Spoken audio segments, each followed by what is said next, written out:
भारतीय राज्य व्यवस्था।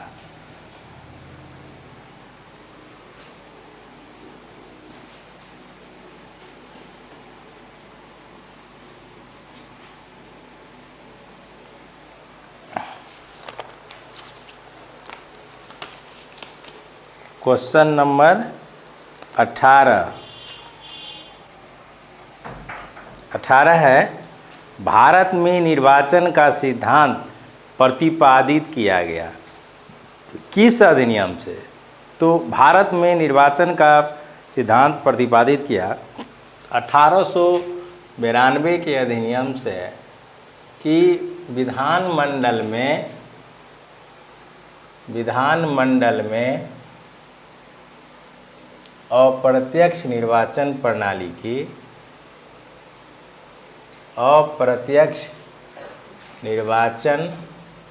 प्रणाली की शुरुआत की गई।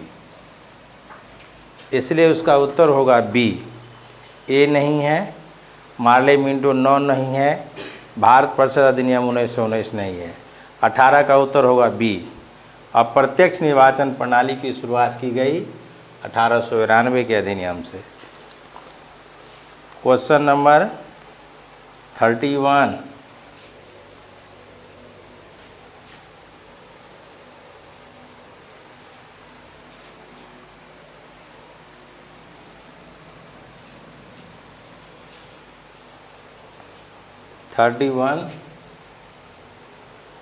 संसद के अधिकारियों में सम्मिलित है लोकसभा अध्यक्ष, लोकसभा उपाध्यक्ष, लोकसभा महासचिव और राज्यसभा के अध्यक्ष। इसका उत्तर होगा चारों, सभी पदाधिकारी हैं, इसलिए इसका उत्तर होगा 31 का डी। संसद में होता कौन कौन है? संसद में होता है आपको लोकसभा, राज्यसभा, राष्ट्रपति। लोकसभा, राज्यसभा, राष्ट्रपति तीनों मिलकर संसद कहलाता है। इसका उत्तर 31 का होगा डी। क्वेश्चन नंबर 32, विधानसभा अध्यक्ष को किस प्रकार पद से हटाया जाएगा? तो साधारण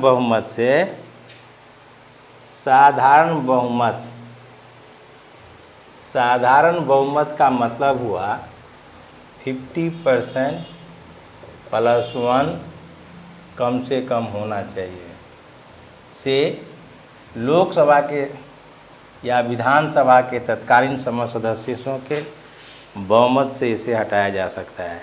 अब देखिए तो इसका उत्तर क्या क्या लिखा हुआ है। विधानसभा के सदस्यों का 2/3 बहुमत गलत है। दूसरा है विधानमंडल के सदस्यों द्वारा साधारण बहुमत से पारित संकल्प द्वारा। विधानमंडल नहीं होगा, विधानमंडल में विधानसभा विधान परिषद दोनों हो जाएगा, तो इसका उत्तर बी नहीं होगा। और चूंकि यहाँ विधानसभा अध्यक्ष की बात है, इसलिए यहाँ पर विधानसभा के सदस्यों द्वारा साधारण बहुमत से पारित संकल्प द्वारा हटाया जाएगा। इसका उत्तर होगा सी। क्वेश्चन नंबर 4, विधानमंडल 3/4 गलत है, उत्तर होगा सी। 32 का सी। 33, निम्नलिखित में से किस मद में भारतीय संविधान के मूलभूत ढांचा की अवधारणा प्रतिपादित की गई? पहले हम लोग सभी केस के बारे में आवे कि भारतीय संविधान के मूलभूत ढांचा का संकल्पना आया था केशवानंद भारती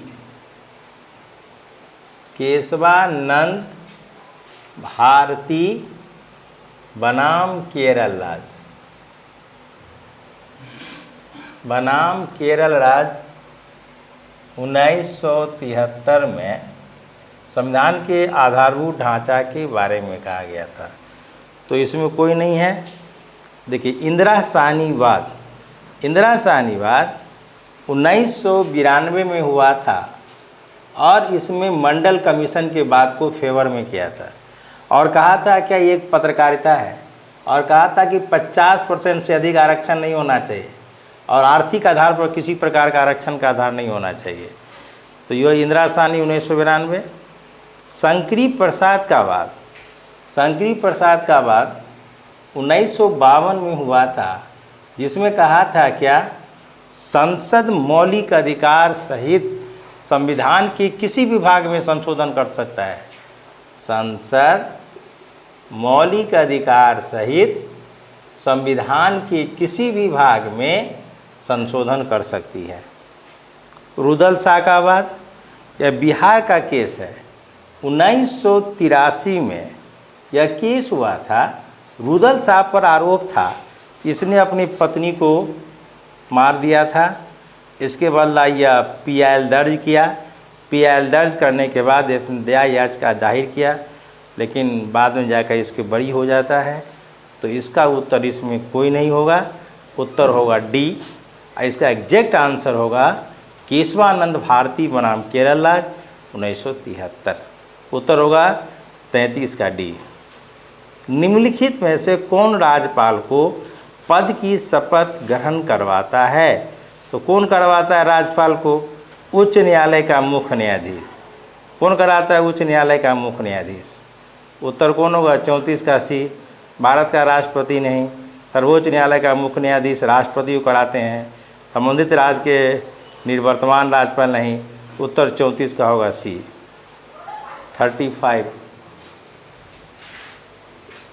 35 है, निम्नलिखित संविधान संशोधन अधिनियम में से किस एक के अंतर्गत भारत के संविधान की 8वीं अनुसूची में 4 भाषाएं जोड़ी गई, जिससे उसकी संख्याएं बढ़कर 22 हो गई? अब देखिए सबके बारे में।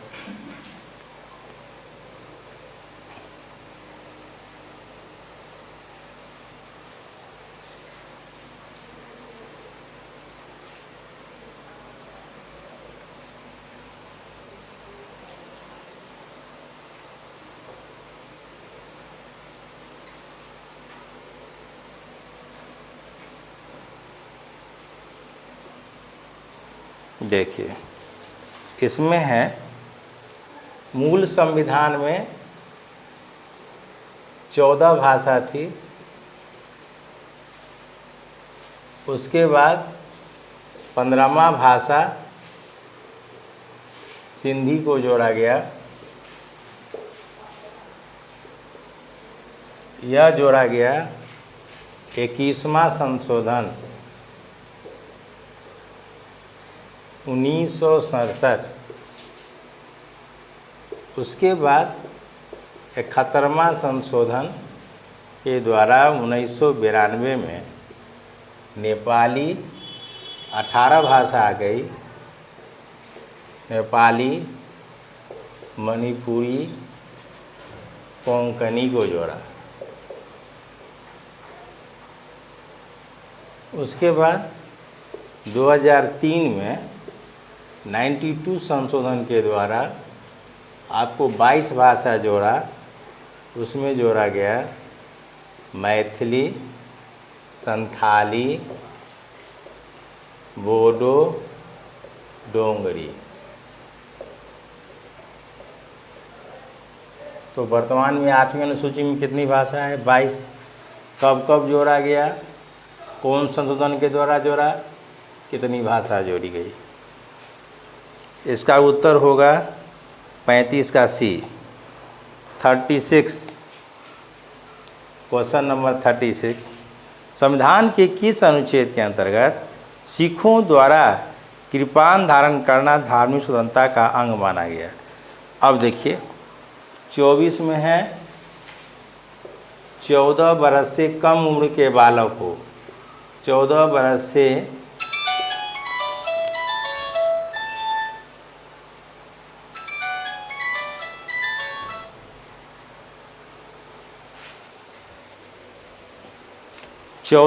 से कम उम्र के बालक को किसी भी कारखाने, खान, बंदरगाह में काम करने पर नियोजन पर रोक है। अनुच्छेद 25 में है किसी भी धर्म को मानने, प्रचार और प्रसार करने की स्वतंत्रता है, और इसी के अंतर्गत है सिख द्वारा कृपाण रखा जाना। अनुच्छेद 25 में है। 26 में क्या है कि धार्मिक प्रबंधन की स्वतंत्रता प्रदान की गई है। धार्मिक प्रबंधन माने हर धर्म वाले को अपने अपने हिसाब से प्रबंधन करने की स्वतंत्रता है। 27 है, धार्मिक कार्यों से उत्पन्न कितनी भी संपत्ति हो जाए उस पर किसी भी प्रकार का सरकार के द्वारा कर नहीं लगाया जाएगा। तो इसका उत्तर कौन होगा? उत्तर होगा अनुच्छेद 25। क्वेश्चन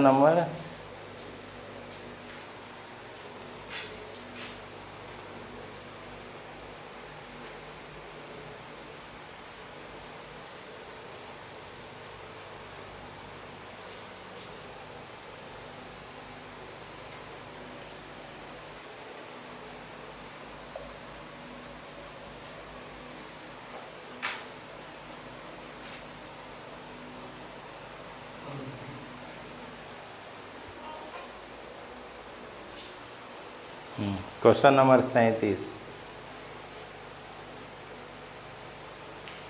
किस संवैधानिक संशोधन में मूलभूत अधिकारों के ऊपर डीपीएस सिद्धांत को आधिपत्य दिया? माने जनता, फंडामेंटल राइट और डीपीएस। फंडामेंटल राइट जनता के लिए, डीपीएस सरकार के लिए है। कहने का मतलब यह हुआ, सरकार और जनता में किसी बात को मतभेद हो जाए तो किसका बात माना जाएगा? सरकार का बात माना जाएगा। ये आपको 42वां संशोधन के द्वारा कर दिया गया था। 1976 में इंदिरा गांधी का समय है। उत्तर होगा ए। लेकिन बी देखिए, 16वां संशोधन 1963 में हुआ था, जिसमें कहा था कि फंडामेंटल राइट में किसी भी प्रकार का परिवर्तन कर सकता है। 44 अमेंडमेंट वह 1978 में हुआ था। बहुत सारी बातें थी, लेकिन मुख्य रूप संपत्ति के अधिकार को मौलिक अधिकार से हटा दिया गया। उसके बाद 25वां संशोधन, इसमें एक सबसे बड़ा बात क्या कहा कि 1971 में प्रतिकार शब्द को हटाकर आपको धन राशि कर दिया गया कि अब आपको धन, कोर्ट के द्वारा जुर्माना के रूप में आपको धन का जुर्माना होगा। प्रतिकार शब्द को हटाकर धन शब्द का उल्लेख किया गया। इसका उत्तर होगा ए। क्वेश्चन नंबर 38 संविधान संशोधन 99 संशोधन विधेयक संबंध है। यह सबसे बड़ा बात है। नरेंद्र मोदी के आते ही साथ 2014 में राष्ट्रीय न्यायिक आयोग बनाया था, जिसको बाद में जाकर इसका मतलब यह था कि न्यायाधीशों की नियुक्ति के लिए एक आयोग बनेगा, आयोग के द्वारा ही उसका गठन किया जाएगा और अपॉइंटमेंट होगी। लेकिन बाद में जाकर तत्कालीन सुप्रीम कोर्ट के चीफ जस्टिस HL दत्तू ने इसे अवैधानिक घोषित कर दिया और अवैधानिक घोषित कर दिया, तब यह ख़त्म हो गया। और अभी भी वर्तमान में कॉलेजियम के आधार पर न्यायाधीशों की नियुक्ति की जाती है। इसलिए 38 का उत्तर होगा बी। 39 भारत के मुख्य निर्वाचन आयुक्त का पद समकक्ष होता है सर्वोच्च न्यायालय के न्यायाधीश के समान। इसका उत्तर कौन होगा? 39 का ए। निम्नलिखित में से भारतीय संविधान के किस अनुच्छेद का उपयोग अभी तक नहीं हुआ? पहले सभी अनुच्छेद के बारे में देखिए। 60 में क्या है? राष्ट्रपति द्वारा शपथ ग्रहण।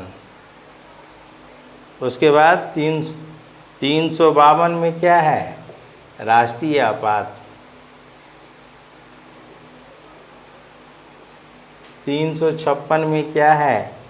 राष्ट्रपति शासन।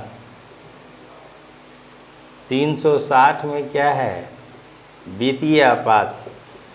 वित्तीय आपात का उल्लेख अभी तक हमारे संविधान के अंतर्गत नहीं किया गया है, इसलिए इसका उत्तर होगा डी। चलिए अब हम लोग आते हैं भारतीय अर्थव्यवस्था।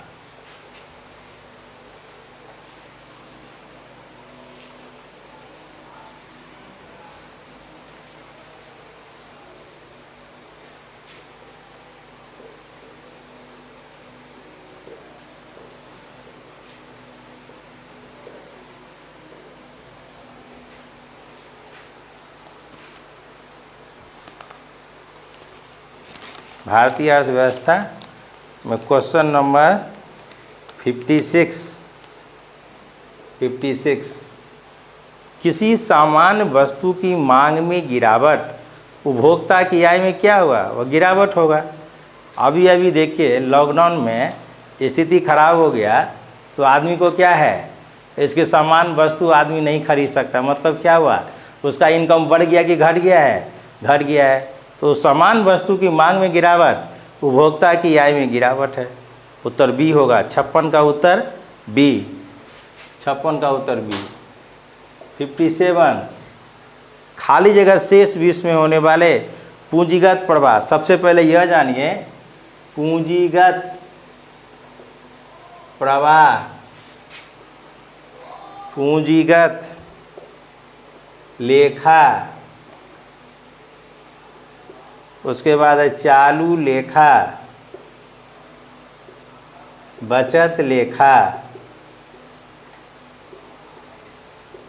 संपत्ति लेखा। ये क्या है? लेखा माने हुआ अकाउंट, आय व्यय का लेखा जोखा रखना अकाउंट हुआ। पूंजीगत माने हुआ विभिन्न मदों से रुपया आना और उसको उसमें खर्च करना, चाहे वह मशीन पर खर्च हो रहा है, चाहे किसी से कर्ज ब्याज पर हो रहा है, फिर जाएगा भी। तो इस प्रकार ये पूंजी प्रवाह, रुपया विभिन्न मद से आएगा और खर्च होगा, इसका नाम होगा पूंजीगत प्रवाह। पूंजीगत लेखा माने कितना रुपया आया और हमको रिजल्ट फाइनल बचा कितना, प्लस की बात करता है, तो इसका नाम हुआ पूंजीगत लेखा। चालू माने हुआ, चालू हुआ करंट अकाउंट, यह व्यापारी लोग करते हैं, भर दिन में करंट अकाउंट बैंक में रखते हैं, उल्टे बैंक को कुछ पैसा अदा करना पड़ता है। बचत लेखा माने सेविंग अकाउंट, हम लोग का जो लेखा है वह सेविंग अकाउंट है। संपत्ति लेखा किसी का भी हो सकता है। अब इसका उत्तर बनेगा शेष 20 से होने वाले, इसका उत्तर क्या होगा? पूंजीगत लेखा। 57 का सी। 58 है, यदि किसी वस्तु के लिए उपभोक्ता की मांग उसी दिशा में है जिस दिशा में उपभोक्ता की आय है, तो उस वस्तु के लिए उपभोक्ता की मांग का उसकी कीमत के साथ विपरीत संबंध होता है, तो मांग का नियम है। अरे आपको मालूम होना चाहिए, मांग का नियम कहता है कीमत बढ़ेगा, मांग घटेगा, कीमत घटेगा, मांग बढ़ेगा, कीमत उसी प्रकार इसका उल्टा होगा। अब पूर्ति का नियम क्या कहता है? कीमत बढ़ना, पूर्ति बढ़ना। अब तो तुम्हारा क्वेश्चन डायरेक्ट है इसमें, उपभोक्ता की मांग की कीमत के साथ क्या विपरीत संबंध है? तो यह किसका नियम है? मांग का नियम है। पूर्ति का नियम तो है बढ़ना तो बढ़ना, घटना तो घटना। प्रतिस्थापन का नियम सब्स्टिट्यूट गुड्स की कोई बात नहीं है। सब्स्टिट्यूट गुड्स अगर हमको कम में भी मिले, ज़्यादा में मिले, हम खरीद सकते हैं। 59 क्वेश्चन है, कृषि आय पर लगने वाला कर भारत के संविधान की 7वीं अनुसूची में दी गई और किस सूची में है? राज्य सूची के अंतर्गत है, इसलिए 59 का उत्तर होगा बी। अल्पकालीन, अब क्वेश्चन नंबर 60, क्वेश्चन नंबर 60 है, खाली जगह में अल्पकालीन संतुलन के परिणाम स्वरूप पूर्ण प्रतिस्पर्धा की तुलना में उत्पादन की मात्रा कम होती है और कीमत अधिक होती है। कब? पहले सबके बारे में देखिए तो क्या क्या लिखा हुआ है।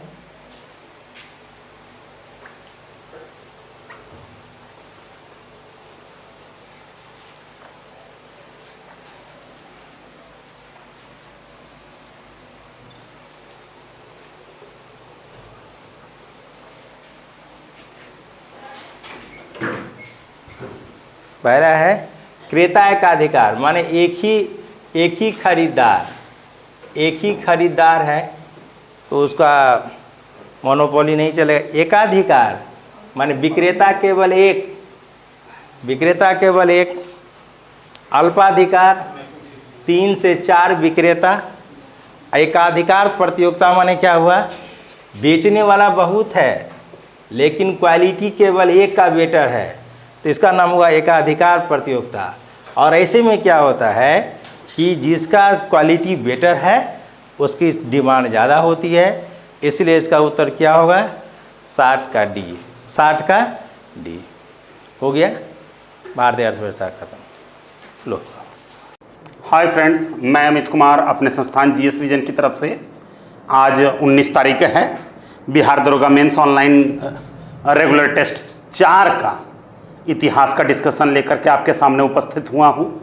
आइए पहले सवाल पे चर्चा करते हैं। 11 नंबर सवाल। जी हाँ दोस्तों, 11 नंबर सवाल। अगस्त प्रस्ताव अगर कहा जाए तो 1 अगस्त 1940 ईस्वी को अगस्त प्रस्ताव हुआ था, 1 नंबर में। दूसरे नंबर में अगर कहा जाए भारत छोड़ो आंदोलन 8 अगस्त 1942 ईस्वी को भारत छोड़ो आंदोलन चलाया गया था। मुंबई के ग्वालियर टैंक मैदान से भारत छोड़ो आंदोलन की शुरुआत हुई।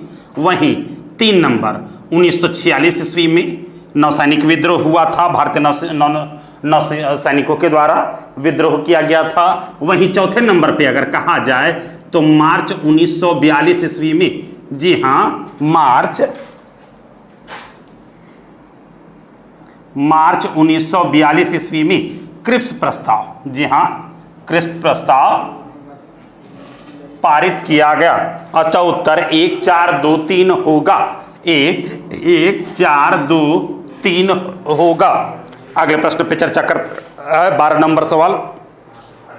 जो राष्ट्रियन कहलाते हैं अग्निपूजक, इन्हें अग्निपूजक जाति के लोग, यहूदियों का पूजा स्थल सिनेगॉग कहलाता है। बौद्ध धर्म का पूजा स्थल जो है वह चैत्य मंडप कहलाता है। खिरगित जनजाति है, खिरगित जनजाति है। इसके विषय में, जनजातियों के विषय में विशेष बातें अगर कहा जाए तो कुणाल सर बताएंगे। आइए अगले प्रश्न पे चर्चा करते हैं। 13 नंबर सवाल। तंजौर का बृहदेश्वर मंदिर का निर्माण किसके द्वारा करवाया गया था? राजराज प्रथम के द्वारा करवाया गया था। तंजौर के बृहदेश्वर मंदिर का निर्माण राजराज प्रथम के द्वारा ही करवाया गया था। कहा जाता है चोल काल। जी हाँ, चोल काल। चोलों की वंशावली जो है उत्तर मेरूर अभिलेख में, उत्तर मेरूर अभिलेख में वर्णित है। यह जो उत्तर मेरूर अभिलेख है यह चोलों की वंशावली दी गई है। इसी अभिलेख में विजयालय को, जी हाँ दोस्तों, विजयालय को चोल वंश का संस्थापक और चोल वंश का अंतिम शासक राजेंद्र तृतीय को माना गया है। और वे प्रतापी राजा हुए राजराज चोल, कुलोतुंग प्रथम, कुलोतुंग सेकेंड, राजेंद्र चोल, सुंदर चोल, परांतक प्रथम, जिसके शासन काल में उत्तर मेरूर अभिलेख जारी किया गया। परांतक प्रथम के समय में ही उत्तर मेरूर अभिलेख जारी किया गया। इनके दरबार में रहते थे पंच कुदादी राज शिवमंगल प्रियम, पंच कुदादी राज शिवमंगल प्रियम। ये चूंकि परांतक प्रथम के दरबार में रहते थे जिन्होंने उत्तर मेरूर अभिलेख लिखा, चोलों की वंशावली इसी में वर्णित है। आइए 14 नंबर सवाल पे चर्चा करते हैं। 14 नंबर सवाल पे चर्चा करते हैं। हजमनामा, जी हाँ दोस्तों, लघु चित्रों का संग्रह है। अकबर के शासन काल में, अकबर के साथ साथ जहांगीर, जो चित्रकला का स्वर्णिम युग जहांगीर के काल को कहा जाता है, लेकिन अकबर के शासन काल में ही हजमनामा का विस्तृत चित्रण किया गया। जी हाँ, मोहम्मद साहब के चरित्र का वर्णन चित्रों के आधार पर हजमनामा में मिलता है। तो आंसर बी हो जाएगा, लघु चित्रों का संग्रह अकबर के शासन काल में। आइए 15 नंबर सवाल। पंडित मदन मोहन मालवीय निम्नलिखित मतों से किसके संस्थापकों में से एक थे? तो 15 नंबर सवाल। बनारस हिंदू विश्वविद्यालय की स्थापना 1916 ईस्वी में की गई थी। वहीं उसके साथ साथ भारत स्काउट एंड गाइड की स्थापना, कहा जाए तो भारतीय स्काउट एंड गाइड की स्थापना 1909 ईस्वी में हुई थी। वहीं भारतीयों को शामिल होने की बात 1913 ईस्वी में की गई, 1913 ईस्वी में की गई। और स्काउट एंड गाइड को अत्याधुनिक बनाने का काम हृदयनाथ कुंजरू के द्वारा 7 नवंबर 1950 ईस्वी को किया गया, हृदयनाथ कुंजरू के द्वारा, और उसे अत्याधुनिक बनाया गया स्काउट एंड गाइड को। आज के 3 नंबर ऑप्शन में लीडर पत्रिका अंग्रेजी भाषा में छपती थी, 1909 मदन मोहन मालवीय के द्वारा ही छापी गई थी। आपके 4 नंबर ऑप्शन में Congress nationalist party, Congress nationalist party 1934 में कांग्रेस नेशनलिस्ट पार्टी की स्थापना की गई मदन मोहन मालवीय के द्वारा। माधव श्रीहरि की सहायता से 1934 ईस्वी में कांग्रेस नेशनलिस्ट पार्टी की स्थापना की गई। तो जी हाँ, स्काउट एंड गाइड की जो स्थापना हुई थी 1909 में, उसमें मदन मोहन मालवीय मुख्य भूमिका में थे। तो क्या क्या हो गया, बीएचयू की स्थापना 1916 में हुई, स्काउट एंड गाइड की स्थापना 1909 में हुई, 1909 में ही लीडर पत्रिका की स्थापना हुई। कहा जाता है अभ्युदय पत्रिका भी मदन मोहन मालवीय की थी। और 4 नंबर में कांग्रेस नेशनलिस्ट पार्टी 1934। तो चारों हो जाएंगे 1 2 3 4। अगले प्रश्न पे चर्चा करते हैं। 16 नंबर सवाल को देखते हैं हम लोग। 16 नंबर सवाल पे चर्चा करते हैं। निम्नलिखित में से किसने भागवत गीता और उपनिषदों का फारसी अनुवाद किया था? जी हाँ, भागवत गीता उपनिषद जो कि 52 उपनिषद थे, उसके पश्चात योग वशिष्ठ का दारा सिकोह ने फारसी भाषा में अनुवाद किया था। आपके ए नंबर ऑप्शन में अबुल फजल होगा, अबुल फैजी नहीं होगा। फैजी भी थे, अबुल फजल जिन्होंने आईने अकबरी की रचना की थी, फैजी जिन्होंने रामायण और महाभारत का फारसी भाषा में अनुवाद किया, महत्वपूर्ण भूमिका निभाई। फैजी के द्वारा गुप्त काल में जो लिखी पुस्तक थी, भास्कराचार्य के द्वारा गणित पर आधारित पुस्तक लीलावती का फारसी अनुवाद फैजी के द्वारा ही किया गया था। फैजी किसके पुत्र थे? शेख मुबारक के पुत्र थे।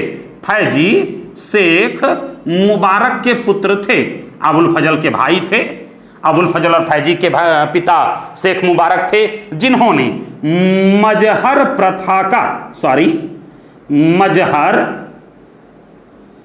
प्रथा का प्रारूप 1579 ईस्वी में, जो मजहर प्रथा लागू किया गया था अकबर के द्वारा, वह मजहर प्रथा का प्रारूप शेख मुबारक के द्वारा ही तैयार किया गया था। आपके बी नंबर ऑप्शन में उस्ताद अहमद लाहौरी, कहा जाता अब्दुल हमीद लाहौरी, जिन्होंने बादशाह नामा का फारसी अनुवाद किया था। वही इनायत खां, जिन्होंने शाहजहांनामा इनायत खां के द्वारा शाहजहांनामा नामक पुस्तक की रचना की। इनायत खां के द्वारा शाहजहांनामा नामक पुस्तक की रचना की गई। वहीं भागवत गीता का अंग्रेजी अनुवाद चार्ल्स विल्किंस के द्वारा किया गया। जी हाँ दोस्तों, भागवत गीता का अंग्रेजी अनुवाद चार्ल्स विल्किंस के द्वारा किया गया। तो उत्तर हो जाएगा दारा सिकोह। 17 नंबर सवाल पे चर्चा करते हैं। आइए 17 नंबर सवाल पे चर्चा करते हैं।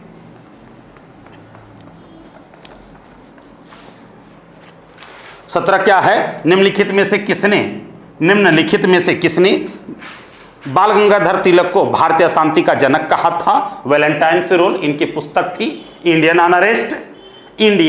अनरेस्ट, जिसमें इन्होंने बाल गंगाधर तिलक को भारतीय शांति का पिता कहकर पुकारा है। आपके ए नंबर ऑप्शन में लॉर्ड कर्जन, जिनका शासनकाल 1899 से लेकर के 1906 ईस्वी तक रहा। लॉर्ड कर्जन का शासनकाल 1899 से लेकर के 1906 ईस्वी तक रहा। गोपाल कृष्ण गोखले ने लॉर्ड कर्जन के प्रशासन की तुलना औरंगजेब से की है। लॉर्ड कर्जन के समय में ही 1901 ईस्वी में मैकडोनाल्ड की अध्यक्षता में अकाल आयोग का गठन किया गया। 1901 में ही मानक्रिफ की अध्यक्षता में सिंचाई आयोग का गठन किया गया। थॉमस रैले की अध्यक्षता में विश्वविद्यालय आयोग का गठन किया गया। 1905 ईस्वी में रेलवे बोर्ड का गठन लॉर्ड कर्जन के शासनकाल में ही हुआ था। आपके बी नंबर ऑप्शन में मोहम्मद अली जिन्ना, पाकिस्तान के राष्ट्रपिता मोहम्मद अली जिन्ना। आपके डी नंबर ऑप्शन में वेब मिलर, सवीना अवज्ञा, यह प्रसिद्ध ब्रिटिश पत्रकार थे जो सवीना अवज्ञा आंदोलन के दौरान गांधी जी के साथ कदम से कदम मिलाकर आंदोलन में भाग ले रहे थे। 18 नंबर सवाल, भारत में निर्वाचन का सिद्धांत प्रतिपादित किया गया। जी हाँ, 1892 के अधिनियम के तहत ही, 1892 के अधिनियम के तहत ही। और आपके ए नंबर ऑप्शन में भारतीय परिषद अधिनियम 1861, कहा जाता है इसी अधिनियम के तहत ही विभागीय प्रणाली की स्थापना हुई। इसी अधिनियम के तहत विभागीय प्रणाली की स्थापना हुई। वहीं संकट काल के समय में गवर्नर जनरल को अध्यादेश जारी करने का अधिकार, और वह अध्यादेश 6 माह तक लागू रहेगा। अध्यादेश जारी करने का अधिकार इसी अधिनियम के तहत दिया गया। आपके सी नंबर ऑप्शन में 1909 का मार्लियामेंटो सुधार, प्रत्यक्ष निर्वाचन प्रणाली की बात कही गई। वहीं आपके डी नंबर ऑप्शन में भारतीय परिषद अधिनियम 1919 प्रांतों में द्वैध शासन लागू कराने की बात 1919 के अधिनियम के तहत ही की गई। 1919 में द्वैध शासन लगाया गया और 1935 में द्वैध शासन हटाया गया। अगले प्रश्न पे चर्चा करते हैं। 19 नंबर सवाल, प्रसिद्ध गेटवे ऑफ इंडिया जिसका निर्माण 1924 ईस्वी में हुआ था, गेटवे ऑफ इंडिया किसके द्वारा डिजाइन किया गया? जॉर्ज विट्रेट के द्वारा। जी हाँ, जॉर्ज विट्रेट के द्वारा। आपके ए नंबर ऑप्शन में विलियम स्टीवंस हैं, यह अंग्रेज अधिकारी थे। बी नंबर, जोसेफ बापिस्टा बाल गंगाधर तिलक के द्वारा कितना नंबर सवाल चल रहा है? 19 नंबर सवाल। तिलक के द्वारा जो 28 अप्रैल 1916 ईस्वी को होम रूल लीग की स्थापना हुई, जिसके अध्यक्ष जोसेफ बापिस्टा ही थे। वहीं 3 सितंबर 1916 ईस्वी को जो एनी बेसेंट के द्वारा होम रूल लीग की स्थापना मद्रास के अड़यार शहर में की गई, उसके अध्यक्ष जॉर्ज अरुंडेल थे। अगले प्रश्न पे चर्चा करते हैं। 20 नंबर सवाल, आधुनिक भारत के धार्मिक एवं सामाजिक सुधार आंदोलनों के संदर्भ में निम्नलिखित युग्मों में से कौन सा सही सुमेलित है? 1888 ईस्वी में अरुविपुरम आंदोलन नारायण गुरु के द्वारा किया गया था, और यह मुख्य रूप से यह आंदोलन अस्पृश्यता को लेकर के था। नारायण गुरु जिन्होंने एक जाति और एक धर्म पर बल दिया था। आपके बी नंबर ऑप्शन में यंग बंगाल आंदोलन हेनरी विवियन डिरोजियो के द्वारा वर्ष 1826 ईस्वी में यंग बंगाल मूवमेंट चलाया गया था कलकत्ता में।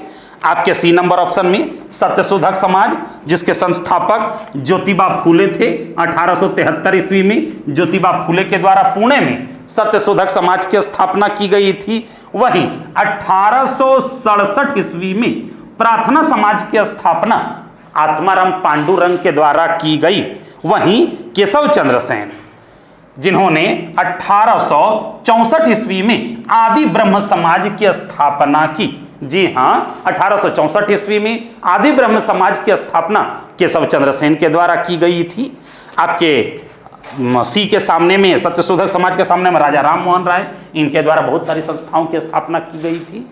पुस्तक लिखी गई सती, प्रीसेप्ट ऑफ जीसस, इनकी पत्रिका थी प्रज्ञा का चांद, संवाद कौमुदी, मिरातुल अखबार जो कि फारसी भाषा में छपने वाली भारत की पहली पत्रिका थी। राजा राम मोहन राय जिन्होंने 1815 में आत्मीय सभा की स्थापना की।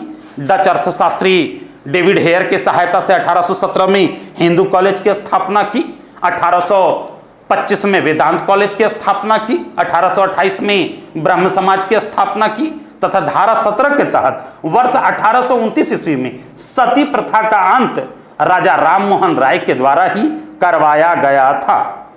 आपके डी नंबर ऑप्शन में प्रार्थना समाज के सामने ईश्वर चंद्र विद्यासागर है जिन्होंने 1856 ईस्वी में विधवा पुनर्विवाह हटाने में महत्वपूर्ण भूमिका निभाई। ईश्वर चंद्र विद्यासागर, इनके द्वारा 1859 ईस्वी में सोम प्रकाश पत्रिका की स्थापना की गई, जिस पर लॉर्ड लिटन के द्वारा, चूंकि सरकार विरोधी कार्य कर रही थी सोम प्रकाश पत्रिका, सरकार विरोधी नारा लगाने के कारण ही 1878 ईस्वी में लॉर्ड लिटन ने सोम प्रकाश पत्रिका पर वर्नाक्यूलर प्रेस एक्ट लगाया था। आइए 21 नंबर सवाल चलते हैं। विदेशी यात्री या भारतीय शासक में कौन सही हैं? तो मेगास्थनीज चंद्रगुप्त मौर्य के दरबार में आए थे। चंद्रगुप्त मौर्य के दरबार में आए थे, जिन्होंने भारतीय समाज को 7 वर्गों में विभक्त किया। उन्होंने इंडिका नामक पुस्तक की रचना की।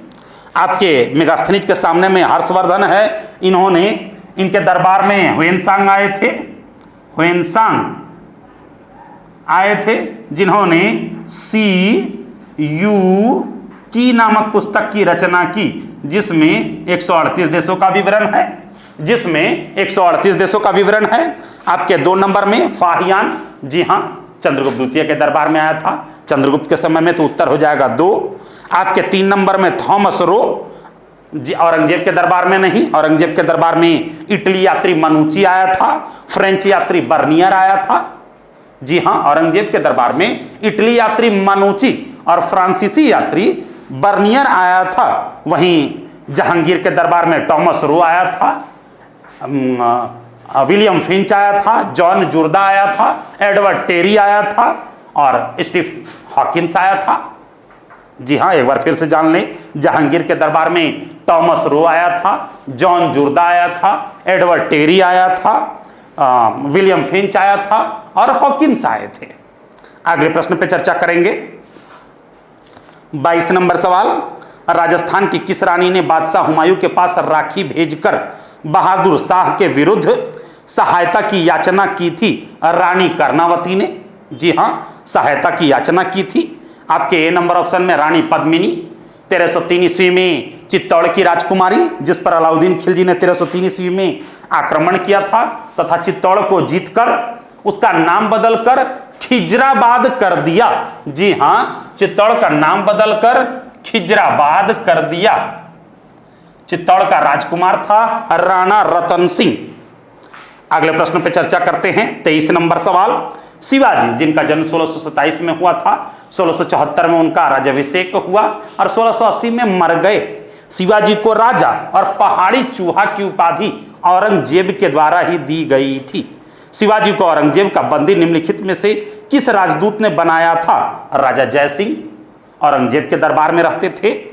आपके ए नंबर ऑप्शन में अमर सिंह राठौर, इनका कार्यकाल 1613 से लेकर के 1644 ईस्वी तक रहा। यह शाहजहां के दरबार में रहते थे। और सी और डी, मान सिंह और भारमल, अकबर के दरबार को सुशोभित करते थे। आइए 24 नंबर सवाल पे चलते हैं। भारत विभाजन परिषद के अध्यक्ष लॉर्ड माउंटबेटन ने भारत विभाजन घोषणा कब की थी? 3 जून 1947 ईस्वी को भारत विभाजन की घोषणा हुई थी, जिसे जून घोषणा पत्र के नाम से भी जाना जाता है। आइए 25 नंबर सवाल पे चलते हैं। 25 नंबर सवाल पे चलते हैं।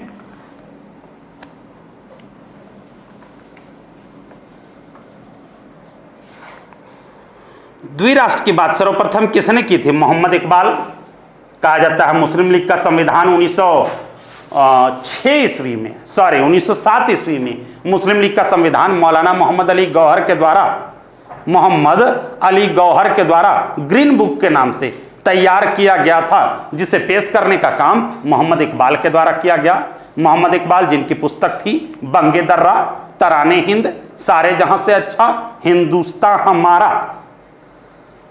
मोहम्मद इकबाल द्विराष्ट्र की बात का समर्थन करते हैं। आपके बी नंबर ऑप्शन में सर सैयद अहमद खां, कांग्रेस के विरोधी सर सैयद अहमद खां थे।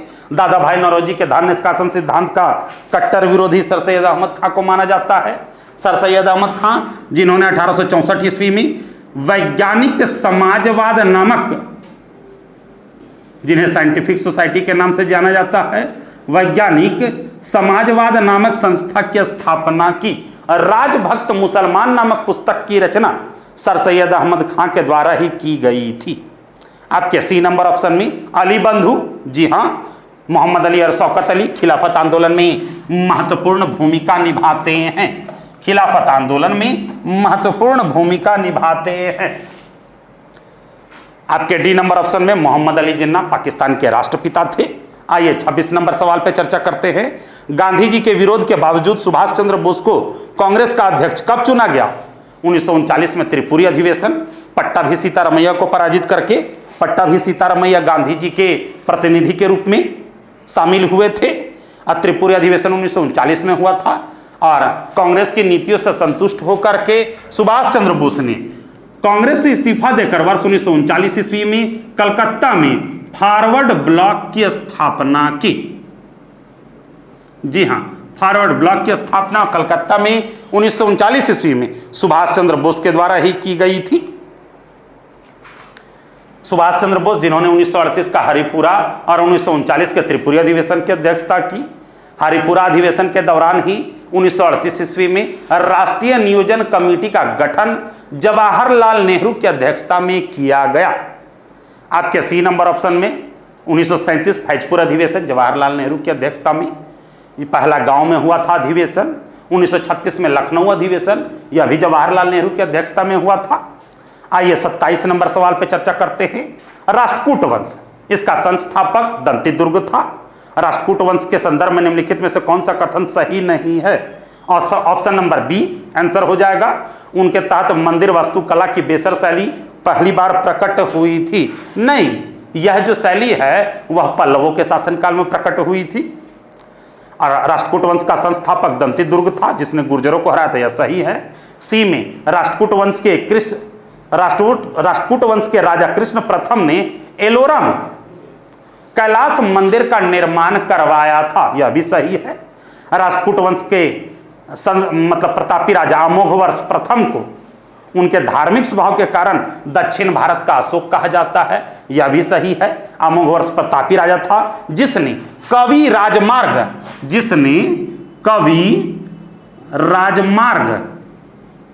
या प्रश्नोत्तर मल्लिका नामक पुस्तक की रचना संस्कृत भाषा में की।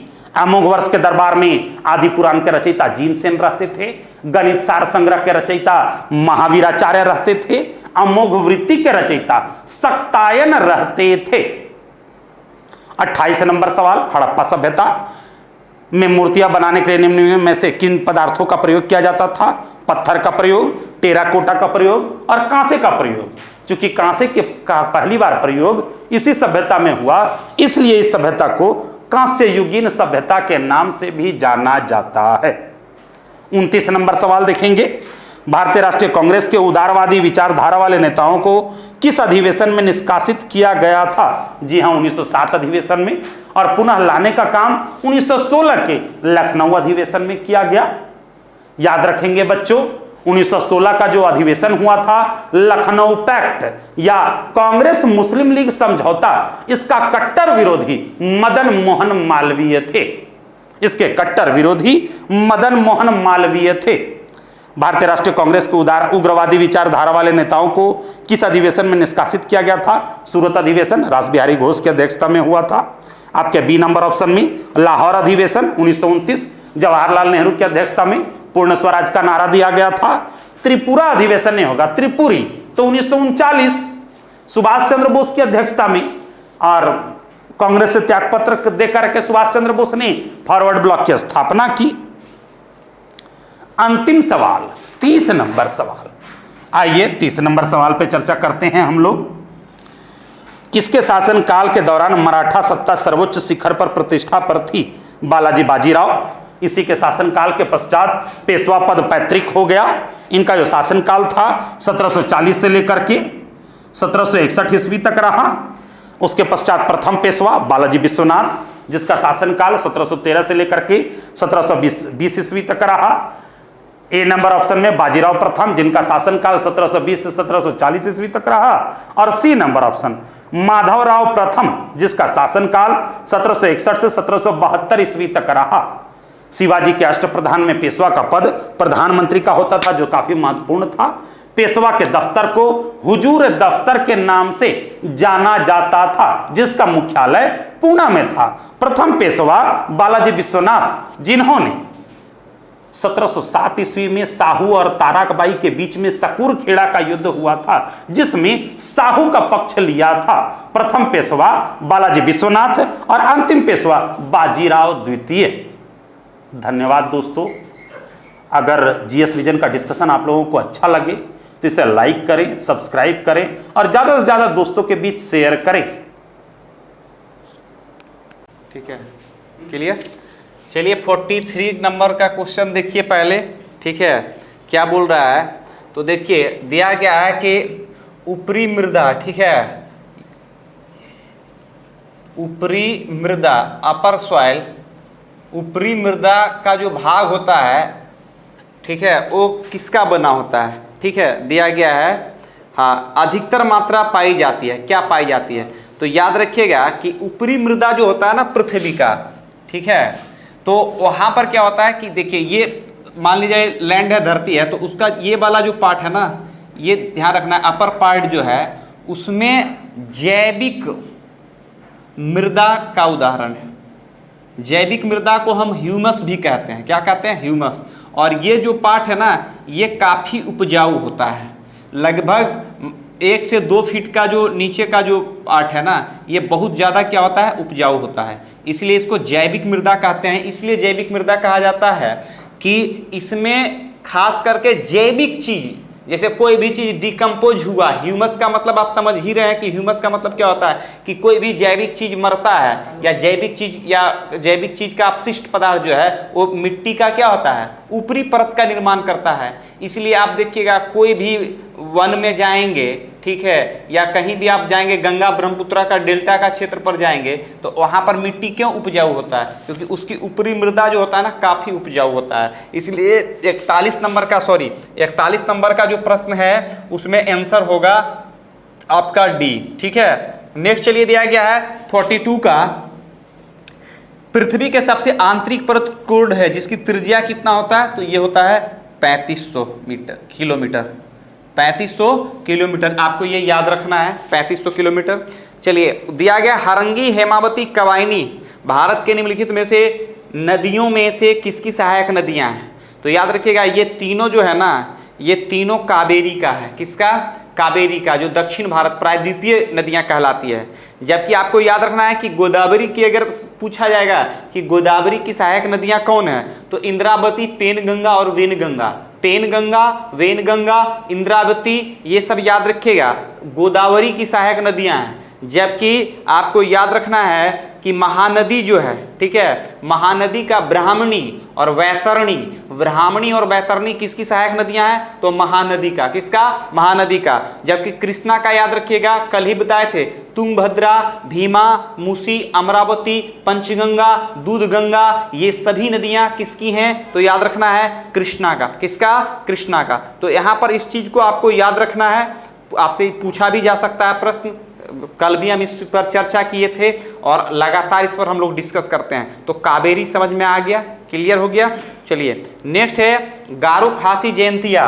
ठीक है, गारो खासी याद रखना है आपको कि ये एक जनजाति भी है। ठीक है, और ये कहाँ पाई जाती है? तो याद रखना है आपको मेघालय में। ठीक है, और मेघालय में जो एरिया है, देखिए मेघालय का एरिया मात्र एक बांग्लादेश की सीमा को स्पर्श करता है। कभी कभी ये भी प्रश्न आपसे पूछा जा सकता है, सिर्फ बांग्लादेश की सीमा को टच करता है, उसके बाद इसके नीचे बांग्लादेश है। और इसका चारों तरफ आपको पता होना चाहिए कि इसके लगभग इन तरफ से किसकी सीमा टच करता है? तो असम का। किसका?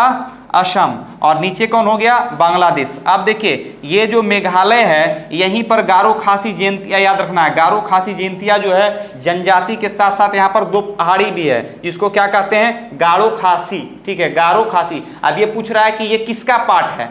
तो ये हिमालय का पार्ट होगा नहीं, तो दिया गया पश्चिमी घाट, हिमालय, सतपुड़ा और पूर्वी घाट। सतपुड़ा का जो लोकेशन है वो मध्य प्रदेश यानी मिडिल इंडिया में है। ठीक है, तो ये हो जाएगा कौन? देखिए, ये आपका इंडिया हो गया। ठीक है, तो लोकेशन। अब ये जो मेघालय बोल रहा है, तो ये किसका पार्ट हो जाएगा? तो याद रखना है कि ये सभी पूर्वी घाट का। किसका? पूर्वी घाट का। ये आप याद रखना है आपको, पूर्वी घाट। जबकि ये वाला एरिया हो गया, इसको कहते हैं पश्चिमी घाट। और पश्चिमी घाट को 2 भाग में बांटते हैं, उत्तरी सह्याद्री और दक्षिणी सह्याद्री। ठीक है, तो ये पश्चिमी घाट हो गया। अब दोनों में थोड़ा सा अंतर यही है कि ये एरिया में जो है ना, ये एरिया में जैव विविधता जो है ज्यादा पाया जाता है। जैव विविधता ज्यादा पाया जाता है। आपसे कभी पूछा जा सकता है कि पूर्वी घाट की अपेक्षा पश्चिमी घाट में जैव विविधता क्या है? कम है, ज्यादा है, या उससे कम है? तो याद रखिएगा, जैव विविधता यहाँ ज्यादा पाया जाता है। कहाँ? पश्चिमी घाट पर। ठीक है, और खास करके रेप्टाइल्स जो है, रेंगने वाला जीव यहाँ पर खूब पाया जाता है। तो ये आप याद रखिएगा यहाँ से रिलेटेड। तो आंसर इसको क्या कर दीजिएगा? पूर्वी घाट। लेकिन अगर आपसे पूछा जाएगा, ठीक है, कि सबसे अधिक वर्षा कौन से क्षेत्र में होता है, ठीक है, भारत में कभी कभी इस तरह से प्रश्न आपसे पूछा जाएगा, ठीक है, तो पश्चिमी घाट पर भी वर्षा होता है। और सबसे अधिक अगर सेंटीमीटर के हिसाब से अगर वर्षा पूछा जाएगा तो ये पूर्वी क्षेत्र में। कौन सा क्षेत्र में? पूर्वी क्षेत्र में, खास करके असम और मेघालय का जो एरिया है, यहां पर आपको याद रखना है कि सेंटीमीटर के दृष्टिकोण से विश्व में सबसे ज्यादा वर्षा यही होता है। और अगर आपसे पूछा जाएगा कि जैव विविधता के दृष्टिकोण से जो है भारत का पूर्वी क्षेत्र या पूर्वी हिमालय या पश्चिमी हिमालय अगर डिवाइड कर देगा कि बताइए कि पश्चिमी हिमालय में जैव विविधता ज्यादा है या पूर्वी हिमालय में, तो एक चीज याद रखिएगा, अपेक्षा के दृष्टिकोण से पूर्वी हिमालय पश्चिमी हिमालय के तुलना में अधिक ऊंचाई पर है, याद रखना है। तो ऊंचाई के साथ साथ याद रखना है कि यहां वन का अभाव है, वन का अभाव, और साथ साथ एक याद रखना है कि यहां पर वर्षा कम होती है। इस क्षेत्र के अपेक्षा वर्षा यहां क्या होता है? कम होता है। क्यों वर्षा कम होता है? क्योंकि यहां पर हमेशा याद रखिएगा निम्न दाब का केंद्र बना होता है। अब फिर निम्न दाब का केंद्र क्यों बना होता है? तो आपको पता होना चाहिए कि जम्मू कश्मीर का जो ऊपरी पार्ट है, ठीक है, जैसे सियाचिन ग्लेशियर वगैरह, ये ऊपरी पार्ट में हमेशा कैसा दाब बना रहेगा? हमेशा याद रखिएगा लो टेम्परेचर या हाई टेम्परेचर रहेगा। तो हमेशा याद रखिएगा जैसे ही अगर यहां पर मान लिया जाए निम्न दाब का केंद्र बनेगा तो इस एरिया में वर्षा क्या होगा? निम्न दाब का केंद्र बनेगा तब वर्षा होगा, ठीक है, और हाई प्रेशर रहेगा तो कभी वर्षा नहीं होगा। तो इस चीज को ध्यान रखना है आपको। तो यहां पर दिया क्या गया है कि आंसर यहां पर हो जाएगा पूर्वी घाट। नेक्स्ट चलिए 45 में प्रश्न क्या कह रहा है? राष्ट्रीय जलमार्ग 4, आपने इलाहाबाद और हल्दिया का नाम सुना होगा, जिसको राष्ट्रीय जलमार्ग 1 के नाम से भी जाना जाता है, ठीक है। तो राष्ट्रीय जलमार्ग 4, ठीक है, आपको याद रखना है NH, और ये तो नाम याद रखना है, को विकसित किया जा रहा है कौन से नदी में? तो याद रखना है कृष्णा और गोदावरी के बीच, कृष्णा और गोदावरी। इसलिए 45 का क्या होगा? 45 का आंसर जो होगा वो बी हो जाएगा, ठीक है। नेक्स्ट चलिए बंदरगाह, जितना भी बंदरगाह याद रखिएगा, बंदरगाह जो है ना वो पूरब और पश्चिम, ठीक है, टोटल जो भी समुद्र तट से रिलेटेड है उसको याद रखिएगा। निम्नलिखित में से कौन सा बंदरगाह भारत के पश्चिमी तट पर नहीं है? तो पारादीप नहीं है, पारादीप पूर्वी तट पर है, जबकि कोचीन, मार्बगोवा और कांडला ये सभी कहाँ है? ये सभी पश्चिमी तट पर है। तो ये पता चल गया। चलिए नेक्स्ट, इसका आंसर डी हो जाएगा 46 का। 47 का दिया गया मलक्का जल संधि, तो याद रखिएगा मलक्का जल संधि, क्वेश्चन ऑप्शन ही गलत है। हिंद महासागर और चीन महासागर, चीन कोई महासागर नहीं है, ठीक है, महासागर चीन महासागर आज तक आप पढ़े भी नहीं होंगे, चीन महासागर होता है। दक्षिणी चीन सागर, ठीक है, पूर्वी चीन सागर ये आपने पढ़ा होगा, ठीक है, और सागर से ही महासागर बनता है। और ये जितने पार्ट है ना ये सभी याद रखना है, पीला सागर, दक्षिणी चीन सागर, पूर्वी चीन सागर, ठीक है, ये सभी सागर याद रखिएगा पैसिफिक ओशियन का पार्ट है, प्रशांत महासागर का। तो हिंद महासागर और दक्षिणी चीन सागर ये आप याद रखिएगा। ये मलक्का जल संधि हिंद महासागर और दक्षिणी चीन सागर, और ये इंडोनेशिया और मलेशिया के बीच है। मलक्का जल संधि इंडोनेशिया और मलेशिया के बीच है, तो आपको पता होना चाहिए। चलिए इसका आंसर ए हो जाएगा। जबकि कभी कभी बेरिंग जल संधि आपसे पूछा जाएगा, तो बेरिंग जल संधि याद रखिएगा ये 2 के बीच है, चुक्सी सागर और किसके बीच? चुक्सी सागर और बेरिंग सागर के बीच है, ठीक है, और अलास्का और रसिया को अलग करता है, अलास्का और रसिया को। जबकि कभी कभी बास्पोरस जल संधि आपसे पूछा जा सकता है, तो बास्पोरस जल संधि जो है ये काला सागर और मरमरा सागर के बीच है, और ये तुर्की के बीच है। किसके बीच? तुर्की के बीच। तो याद रखना है तुर्की देश हो गया। चलिए आंसर हो गया आपका क्या? ए। नेक्स्ट है अपर्दन का वह कौन सा साधन यारडंग का निर्माण करता है? यारडंग का निर्माण करता है। तो याद रखिएगा अपर्दन शब्द जो जुड़ा हुआ है ना, अपर्दन की क्रिया 2 विधि से होता है, एक जल के माध्यम से होता है और एक हवा के माध्यम से होता है। अफ्रीका का सहारा मरुस्थल में भी अपर्दन की क्रिया होती है, ठीक है। तो हवा क्या होता है? मिट्टी को उड़ा करके लेके चला जाता है।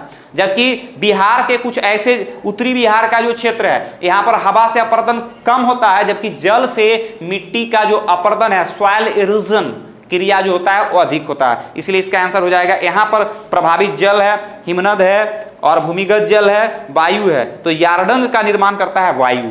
नर्मदा नदी का उद्गम स्थान कौन है? तो याद रखिएगा नर्मदा एक ऐसी नदियां हैं जो याद रखना है खंभात की खाड़ी में गिरती है, और ये आपका कौन सा सागर हो गया? अरब सागर, ताप्ती और नर्मदा, ये दोनों नदियां याद रखना है कहां गिरती है, तो अरब सागर में। तो दिया गया है नर्मदा का उद्गम स्थल कहां है, तो अमरकंटक। कहां है, अमरकंटक, जो आप मिडिल इंडिया कह सकते हैं, मध्य भारत कह सकते हैं। तो इसका आंसर क्या हो जाएगा, अमरकंटक। चलिए नेक्स्ट है, सरदार सरोवर बांध किस नदी पर बनाया गया है। देखिए टिहरी बांध कहां है, तो उत्तराखंड में, याद रखना है। सरदार सरोवर बांध कहां है, तो ये गुजरात में है। भाखड़ नांगल काप है, तो ये पंजाब में है। ठीक है, तो इस तरह से आपको याद रखना है कि कौन कौन सा बांध कहां है। तो सरदार सरोवर बांध किस नदी पर है, तो नर्मदा। और इसी के बगल में याद रखना है, इसी के बगल में जो है ना, इसी के बगल में बनाया गया है सरदार पटेल जी का प्रतिमा बनाया गया, जो विश्व की सबसे ऊंची प्रतिमा है। ठीक है, और यह एक कांस्य प्रतिमा है। तो याद रखिएगा नर्मदा। क्लियर हो गया। चलिए आगे हम लोग बढ़ेंगे कुछ और भी प्रश्न के ओर। नेक्स्ट चलिए, बिहार के पूर्वी मध्यवर्ती भाग एवं दक्षिणी पश्चिमी पहाड़ी भाग में किस तरह के वन पाए जाते हैं। तो पहले लोकेशन समझ लीजिए आप लोग। ठीक है, जिला वाइज बिहार का पूर्वी मध्यवर्ती एवं दक्षिणी पश्चिमी भाग में किस प्रकार के वन पाए जाते हैं। तो आपको इसमें बताया गया था कि इसमें पाया जाता है शुष्क पतझड़ वन, शुष्क पतझड़ वन पाया जाता है। ठीक है, शुष्क पतझड़ वन पाया जाता है, और इसको मानसूनी वन भी कहा जाता है। इसको कैसा वन कहा जाएगा, मानसूनी वन का भी उदाहरण होगा। ठीक है, तो इसलिए इसका हो जाएगा शुष्क पतझड़ वन, क्योंकि यहां पर याद रखना है सदाबहार वन तो होगा नहीं, क्योंकि बिहार में सदाबहार वन है नहीं।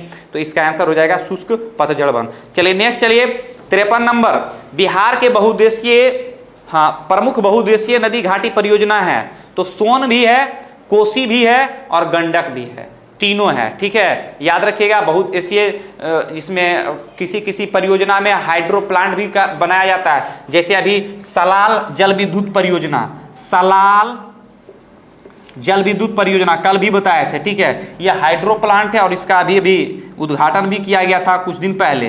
तो ये सलाल जो है ये कौन सा नदी पर, तो बताया गया था चेनाब नदी पर। कौन सा, चेनाब। तो यहाँ पर आंसर हो जाएगा कौन, आंसर हो जाएगा आपका उपरोक्त में से सभी। बिहार उत्पादन की दृष्टि से चावल के बाद दूसरा कौन है।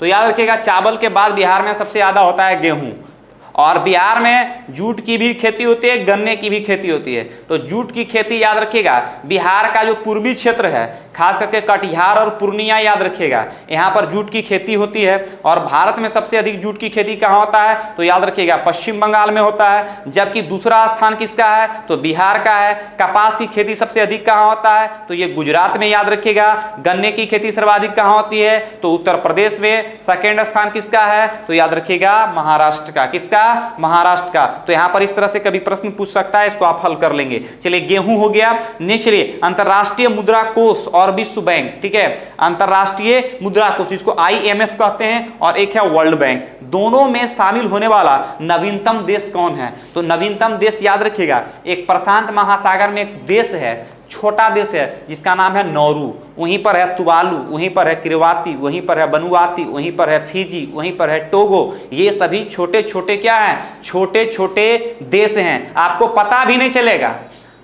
2-4-10 को गांव मिला दीजिए, एगो देश बन गया है। बात समझ रहे हैं, इतना छोटा है, आप अनुमान भी नहीं कर सकते कि इतना छोटा देश भी हो सकता है। ठीक है, तो यहाँ पर जितना मैंने देश बताया आपको ये याद रखिएगा। और भी छोटे छोटे देश हैं, मॉरिशस है, सेशेल्स है, याद रखना है। चलिए, तो यहां पर हो गया कौन, नौरू, याद रखिएगा। और ये कहां पड़ता है, कभी ये भी पूछ सकता है, प्रशांत महासागर में। क्लियर हो गया। तो यहां पर आंसर कर लेंगे आप ए, कंफर्म। चलिए और आगे हम लोग बढ़ेंगे। हाँ चलिए, 61 नंबर का प्रश्न है साइंस का। आप साइंस देखिए, अच्छा प्रश्न है, इसको पहले समझ लीजिए। ठीक है, थोड़ा मिटाने में दिक्कत हो रहा है, लेकिन ये मिट भी जाएगा। देखिए यहाँ दिया गया है कि गैसों का विसरण, आप देखिए 8-9 में पढ़े होंगे। ठीक है, 8-9 में बेस अगर मजबूत है तो आपका क्वेश्चन बन जाएगा। आप पढ़े होंगे, NCERT देखे होंगे कि ठोस का जो अणु है वो आपस में क्या होता है, सटा हुआ होता है। ठीक है, और द्रव्य का थोड़ा हल्का इस तरह का रहता है, और गैस का जो रहता है इस तरह का रहता है। आप पढ़े होंगे। तो दिया गया है कि गैस में विसरण का गुण क्यों पाया जाता है। विसरण मतलब समझते हैं कि विसरण का मतलब होता है कि देखिए ठोस का जो अणु है ये आपस में सटा रहेगा, तो किस बल के कारण होता है, ये थोड़ा सा अलग अलग रहता है और ये बिल्कुल एकदम रहता है आपस में एकदम बिल्कुल अलग अलग होता है, इसलिए इसमें विसरण की क्रिया क्या होता है, सबसे अधिक होता है। अगर आपसे पूछा जाएगा कि विसरण सबसे अधिक किसमें होता है, गैस में या द्रव्य में या ठोस में, तो क्या जवाब दीजिएगा, सबसे अधिक किसमें होगा, सबसे अधिक होगा आपका गैस में। यह आप पढ़े होंगे। तो दिया गया कि गैस में विसरण गुण क्यों पाया जाता है, क्योंकि इसमें सहसंजक बल जो होता है, सहसंजक, स मतलब क्या होता है, सटना, स मतलब सटना, तो सहसंजक बल क्या होता है, नगण्य होता है, यानी इसके अणुओं में सटने की जो क्षमता होती है वो क्या होती है, नगण्य होता है। और जब आदमी सटा हुआ नहीं रहेगा तो बताइए दूरी बना के रहेगा कि नहीं, भाई भाई भी होता है, जब आपस में प्रेम होता है तो याद रखिएगा एक दूसरे का बात शेयर करता है, हर चीज रहता है, लेकिन थोड़ा सा भी अगर दूरी बना हुआ है, एक भाई सूरत में और एक भाई कलकत्ता में, तो याद रखिएगा धीरे धीरे क्या होता है, अलग होता है। तो इसका आंसर क्या हो जाएगा, सी। नेक्स्ट चलिए आगे। हाँ, दिया गया है 63 नंबर, देखिए रेडियो सक्रियता, 63 रेडियो सक्रियता की खोज याद रखना है हेनरी बैकरल ने किया था। रेडियो सक्रियता का खोज हेनरी बैकरल ने किया था, ठीक है। तो दौरान निकलने वाले किरणें का, हाँ, निकलने वाली किरणें की पहचान सर्वप्रथम किसने की थी, ये किया था रदरफोर्ड। किसने किया था, रदरफोर्ड ने किया था। तो याद रखिएगा इसका आंसर कौन होगा, रदरफोर्ड। और रदरफोर्ड जो है ये किसका खोज किया था, तो नाभिक का भी खोज किया था। तो आंसर इसका क्या हो जाएगा, रदरफोर्ड। डायनामाइट बनाने में याद रखिएगा, बनाने लिखा हुआ है, बनाने में किस द्रव्य का प्रयोग किया जाता है, ठीक है, किस द्रव्य का प्रयोग किया जाता है, तो याद रखिएगा नाइट्रोग्लिसरीन। नाइट्रोग्लिसरीन का उपयोग किसमें करते हैं, तो डायनामाइट बनाने में। जबकि लैक्टिक एसिड जो होता है वो कहां पाया जाता है, तो ये पाया जाता है दही में पाया जाता है, ठीक है। तो इस तरह से आपको याद रखना है, इसका आंसर हो जाएगा ए। आयोडीन पाया जाता है, किस अवस्था में पाया जाता है, तो सिंपल याद रखिएगा आयोडीन जो होता है सॉलिड में पाया जाता है, ठोस अवस्था में पाया जाता है। और आयोडीन के कमी से एक बीमारी भी हो जाता है जिसको कहते हैं ग्वाइटर डिजीज। कौन सा डिजीज कहते हैं, ग्वाइटर डिजीज कहते हैं, ठीक है। तो इसको याद रखिएगा। चलिए नेक्स्ट है, निम्नलिखित में से कौन चूने का पानी को सफेद बनाता है। चूने को, चूना का जो पानी है उसको सफेद कौन बनाता है, तो याद रखिएगा ये बनाता है कार्बन डाइऑक्साइड। तो आप देखिएगा कि चूना को जब पानी में दीजिएगा ना, तो याद रखिएगा पानी का जो भाप होगा हाथ दीजिएगा तो गर्म लगेगा, हिट हो जाता है जैसे। और देखिएगा कि बुलबुला धुआं टाइप का उठता है, ठीक है। तो याद रखिएगा उसको जो व्हाइट बनाता है उसमें CO2 का भूमिका होता है, किसका, कार्बन डाइऑक्साइड का। तो प्रश्न इसको भी याद रखिएगा, कार्बन डाइऑक्साइड। DNA के एक न्यूक्लियोटाइड में होता है, देखिए DNA के न्यूक्लियोटाइड में क्या क्या होता है। देखिए DNA का खोज वाटसन एंड क्रिक ने किया था, ठीक है। और DNA बना किसका होता है, देखिए DNA एक आनुवंशिक पदार्थ है। DNA क्या है, आनुवंशिक पदार्थ है, क्लियर। जबकि इसके अंदर ही पाया जाता है जीन, पाया जाता है। जीन आनुवंशिक पदार्थ नहीं है, पदार्थ का परिभाषा आप समझते हैं। अब ये बना किसका होता है, मान लीजिए कोई चीज आपको दे दिया कि किसका बना होता है, तो कुछ का तो जरूर बना होगा। तो याद रखिएगा यहां पर जो दिया गया कि DNA के एक न्यूक्लियोटाइड में क्या क्या होता है, तो याद रखना है यहां पर शर्करा, याद रखना है शर्करा, ठीक है। शर्करा का मतलब शुगर होता है, शर्करा शुगर होगा। और साथ में याद रखिएगा नाइट्रोजनी बेस, नाइट्रोजनी बेस ये मुख्य रूप से पाया जाता है, ठीक है। तो यहां पर जो है ना, यहां पर A और B होगा, माइकोप्लाज्मा नहीं होगा। A और B इसमें कर लेंगे, ठीक है। नेक्स्ट चलिए 68 नंबर। 68 नंबर में कह रहा है मस्तिष्क क्या है, तो मस्तिष्क है केंद्रीय तंत्रिका तंत्र। क्या है, केंद्रीय तंत्रिका तंत्र, ठीक है। तो मस्तिष्क उदाहरण किसका होगा, केंद्रीय तंत्रिका तंत्र का, परिधीय तंत्रिका तंत्र का, स्वायत्त। चलिए इसमें जो आंसर होगा, मस्तिष्क जो है ये तीनों चीज से बना होता है। देखिए यहां पर पेरिफेरल, ठीक है, सेंट्रल और एक ऑटोनोमिक होता है, ठीक है। तो इसलिए इसमें सभी हो जाएगा। मस्तिष्क तीन चीज से बना होता है, बात समझ गए, तीनों चीज से, इसलिए इसका आंसर हो जाएगा डी। नेक्स्ट चलिए, किसी असंतुलित बल द्वारा किसी पिंड में उत्पन्न त्वरण क्या कहलाता है, तो यह कहलाता है बल के अनुक्रमानुपाती, बल का अनुक्रमानुपाती। तो 69 का आंसर क्या हो जाएगा, 69 का आंसर हो जाएगा बी। नेक्स्ट चलिए, पानी से भारी डाट वाली बोतल जमने पर टूट जाता है। आप देखते होंगे कि जाड़ा के समय जो होता है ना, पाइप फट जाता है। क्यों फट जाता है?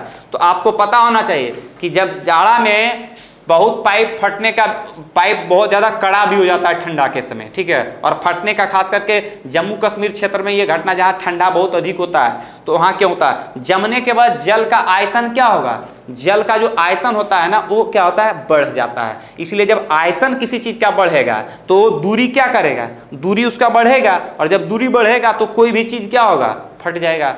तो इसका आंसर हो जाएगा सी।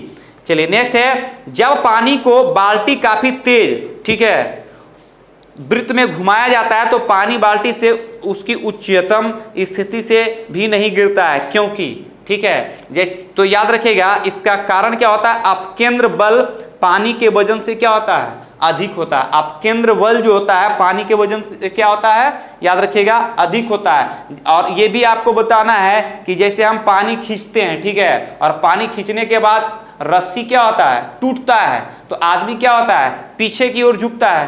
तो ये बताना है आपको कि ये किस बल का उदाहरण है, न्यूटन का कौन सा लॉ है, ठीक है, याद रखना है। जबकि यहाँ पर एक चीज और भी रखना है कि जैसे कोई यात्री मान लीजिए बस पे रहता है, तो बस पे बैठा रहता है, तो रुकने के बाद जो है व्यक्ति किधर, जैसे ही ब्रेक लगा तो आगे की ओर, और जबकि अगर व्यक्ति जो है एकाएक गाड़ी बढ़ा दिया तो व्यक्ति पीछे की ओर झुक जाता है। ये कौन से नियम का उदाहरण है, फर्स्ट या सेकंड, ये बताइएगा आप लोग कमेंट बॉक्स में। आंसर इसका हो जाएगा ए।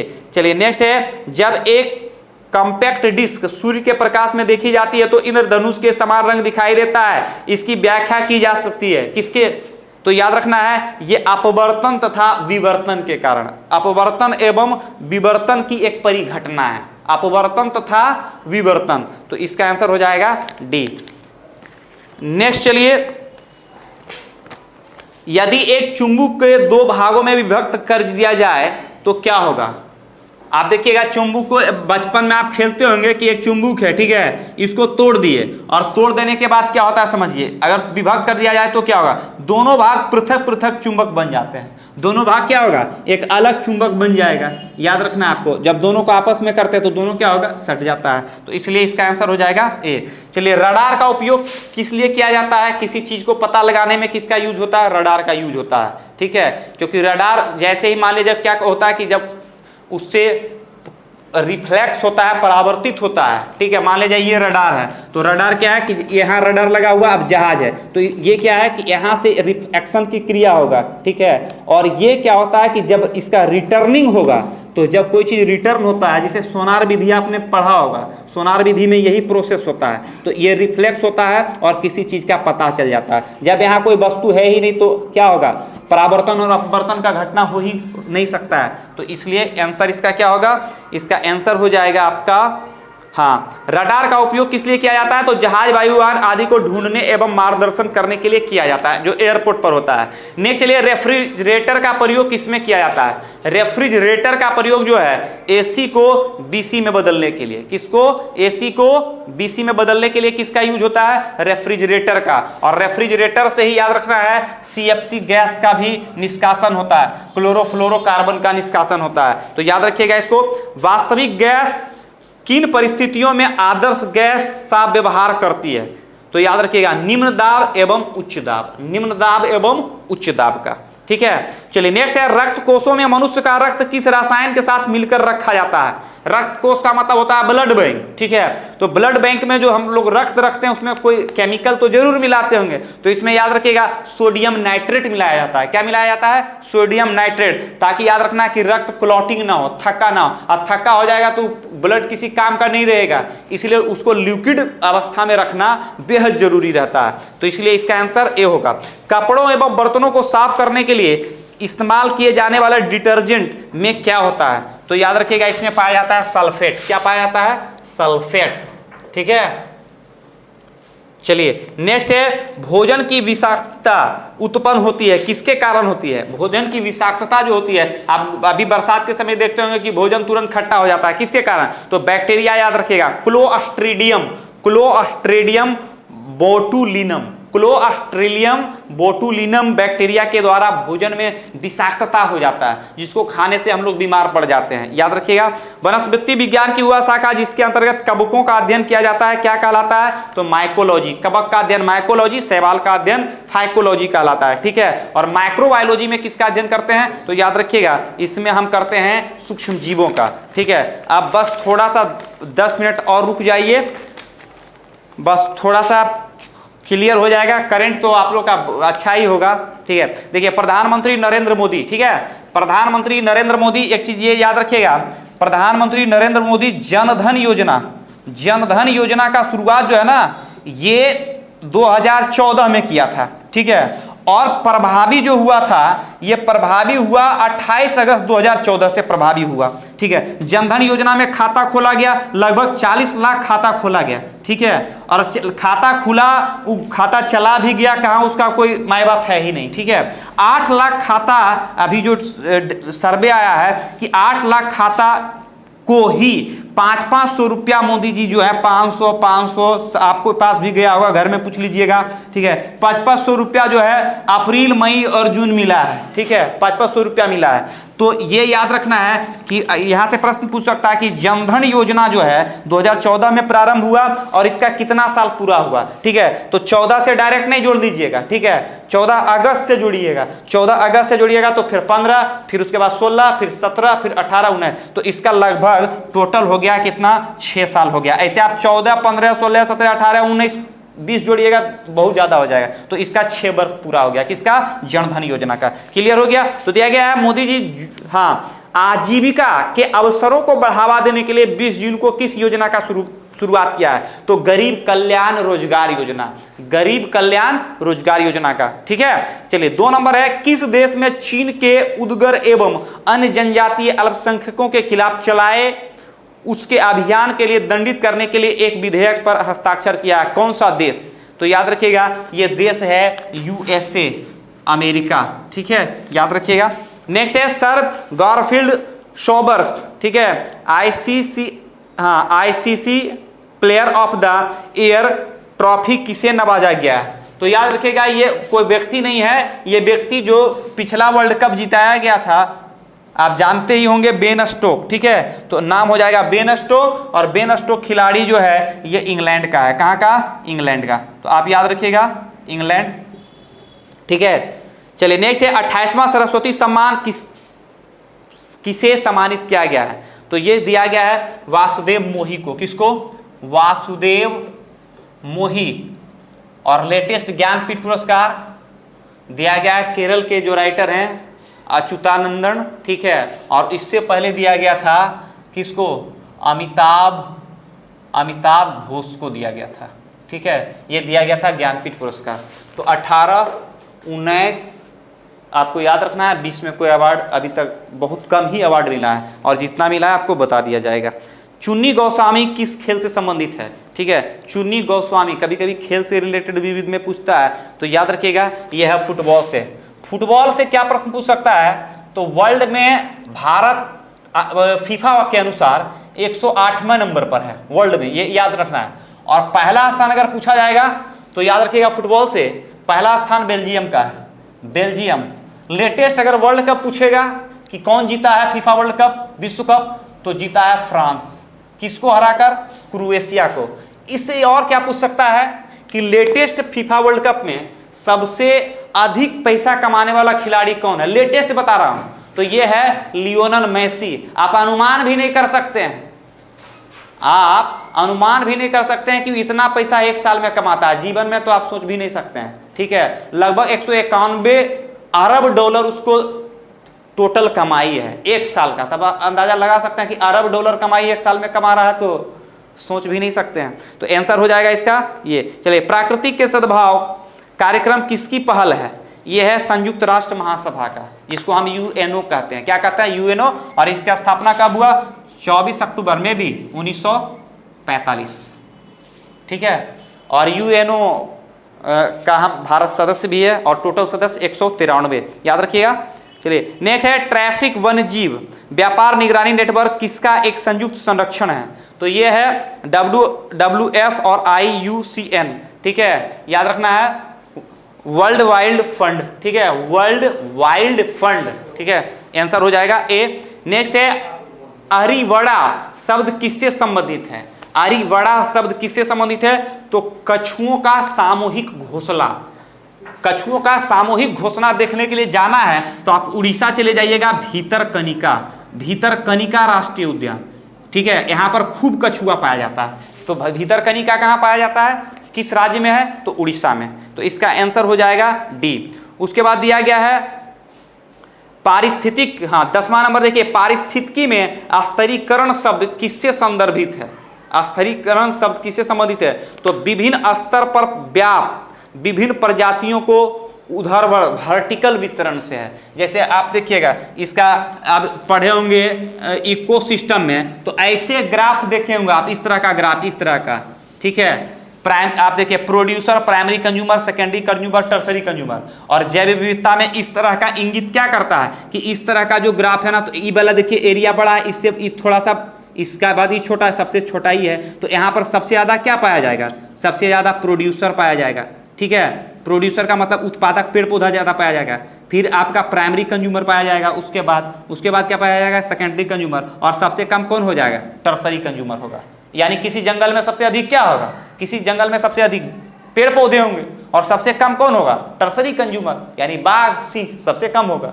तो ये समझ में आ गया, इसका आंसर हो गया आपका डी, ठीक है। चलिए फिर कल मिलते हैं, तब तक के लिए जय। हेलो एवरीवन, मैं राजेश दुबे आप सभी का स्वागत करता हूं। आइए हम लोग बिहार दरोगा मेंस का सेट, जो 4 नंबर सेट है, उसका हम लोग डिस्कशन देखते हैं। तो मैथ्स और रीजनिंग का क्वेश्चन आप लोग निकाल लीजिए। पहला जो क्वेश्चन है मैथ्स का, वो आपको क्वेश्चन नंबर 81 है।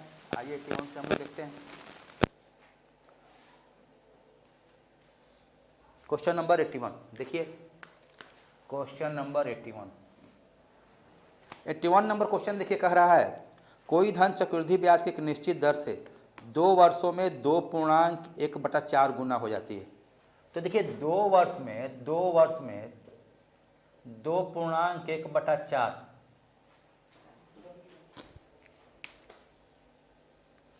यानी 9/4।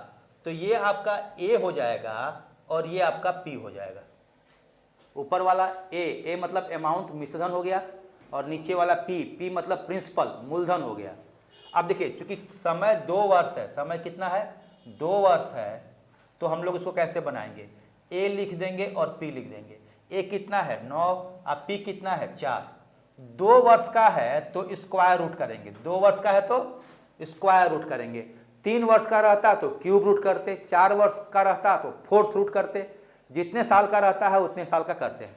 अब देखिए 9 का रूट निकालिएगा तो 3 होगा, 4 का रूट निकालिएगा तो 2, यानी कि 2 जो है हो गया है कितना? 3। तो जब 2 प्रिंसिपल 2 अब मिश्रधन 3, तो ब्याज कितना हो गया?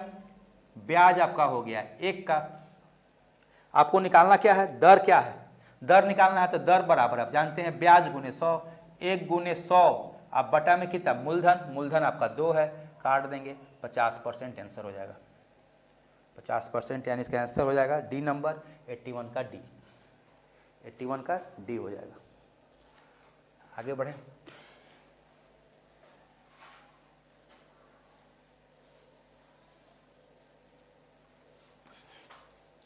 क्वेश्चन नंबर 82 देखिए, कह रहा है कि रवि प्रकाश और किसलय एक व्यापार की शुरुआत करते हैं तथा वे क्रमशः 27,000, 36,000 और 42,000 रुपये निवेश करते हैं। यदि वर्ष के अंत में कुल 7,000 रुपये का लाभ हुआ हो तो उसमें किसलय का हिस्सा क्या है? तो ध्यान दीजिए, ऐसा क्वेश्चन हम लोग पहले भी डिस्कशन कर चुके हैं, और याद होगा आपको हम बताए थे कि लाभ का बंटवारा जो होता है वो पूंजी के अनुपात में होता है। लाभ का बंटवारा पूंजी के अनुपात में होता है। तो सबसे पहले हम लोग देखेंगे कि पूंजी का अनुपात क्या है। तो देखिए पूंजी का जो अनुपात है, नाम है रवि, तो पहले रवि लिख दीजिए, उसके बाद प्रकाश है, उसके बाद किसलय है। तो रवि कितना लगाया है? 27,000। प्रकाश कितना लगाया है? 36,000। और किसलय का है 42,000। ये उनका पूंजी है, यही उनका पूंजी है, ये इनका पूंजी हो गया। अब पूंजी का जो अनुपात है, अनुपात निकाल लेंगे तो 3 जीरो इसमें भी है, 3 जीरो इसमें भी है, 3 जीरो इसमें भी कट जाएगा और काट देंगे हम लोग 3 से, तो ये 9 हो जाएगा, ये हो जाएगा 12 और 3 से हो जाएगा 21।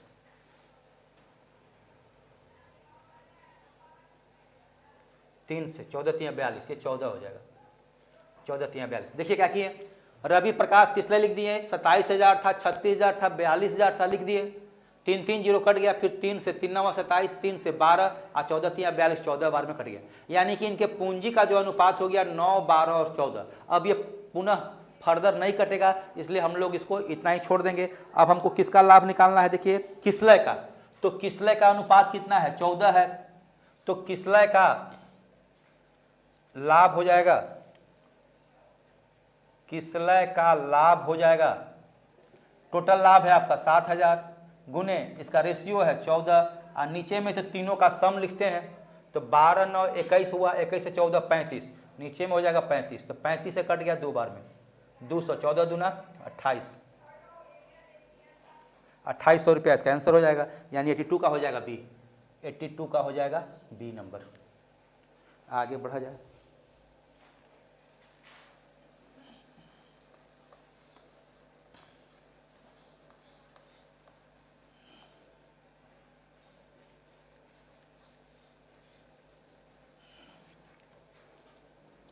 क्वेश्चन नंबर 83 देखिए, कह रहा 16 रुपये प्रति किलोग्राम के चावल को 24 रुपये प्रति किलोग्राम के चावल के साथ किस अनुपात में मिलाया जाए कि मिश्रण का मूल्य 18 रुपया प्रति किलोग्राम हो जाए। ऐसा क्वेश्चन भी हम लोग पहले बना चुके हैं। देखिए ये क्वेश्चन जो है एलिगेशन पे है, एलिगेशन एंड मिक्सर का क्वेश्चन है। एक चाय 16 रुपये है तो 16 लिख देंगे हम लोग, एक 16 है तो 16 लिख देंगे, दूसरे का क्या है 24 है तो यहाँ पे हम लोग 24 लिख देंगे। और जब दोनों को मिलाया जाता है तो मिश्रण जो है, मिश्रण का मूल्य हो जाता है 18, तो बीच में हम लोग 18 लिखते हैं। मिश्रण के नियम से बड़ा में से छोटा को हटाते हैं, 18 में से 16 गया 2 हो जाएगा, 24 में से 18 गया 6, काट देंगे, कट रहा है तो 3:1, यानी मिश्रण का जो अनुपात होगा 3:1 हो जाएगा ही आंसर, यानी कि आपका 83 का हो जाएगा, 83 का बी नंबर। आगे बढ़ा जाए।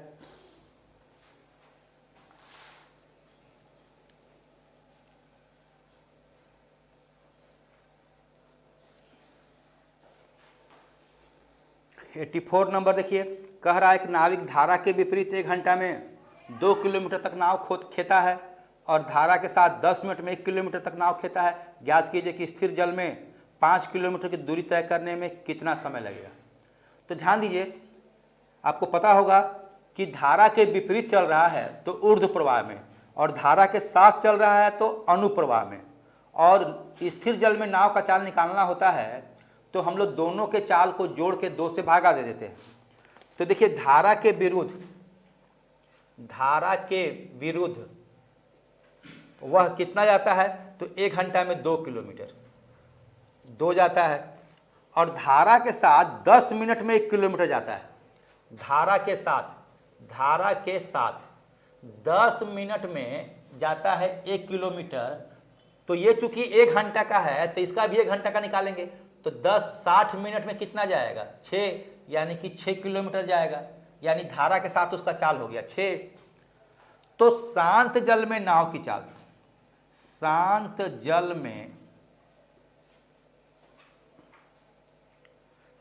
जल में नाव की चाल क्या हो जाएगा, तो 6 + 2/2 यानी 8/2 हो गया, यानी कि 4 किलोमीटर पर आवर, यानी कि शांत जल में उसको नाव खेने में 1 घंटा में वो 4 किलोमीटर नाव को खेगा। जाना कितना है 5 किलोमीटर, तो समय बराबर क्या होता है, समय निकालना है, समय बराबर दूरी बटा चाल, तो दूरी दिया हुआ है 5 और चाल आप निकाल लिए 4 है, तो 5/4 ये घंटा हो गया। इसको चेंज करेंगे हम लोग तो 1 घंटा 15 मिनट हो जाएगा, 1 घंटा 15 मिनट, यानी आंसर हो जाएगा आपको 1 घंटा 15 मिनट सी, 84 का हो जाएगा सी।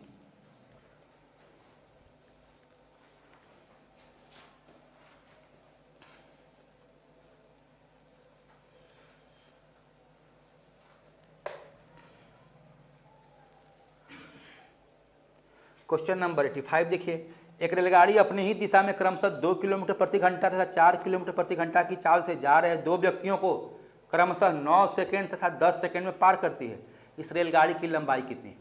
तो ध्यान दीजिएगा, दो व्यक्ति को पार कर रही है, दो व्यक्ति को पार कर रही है, और दोनों जो है रेलगाड़ी के दिशा में ही जा रहा है।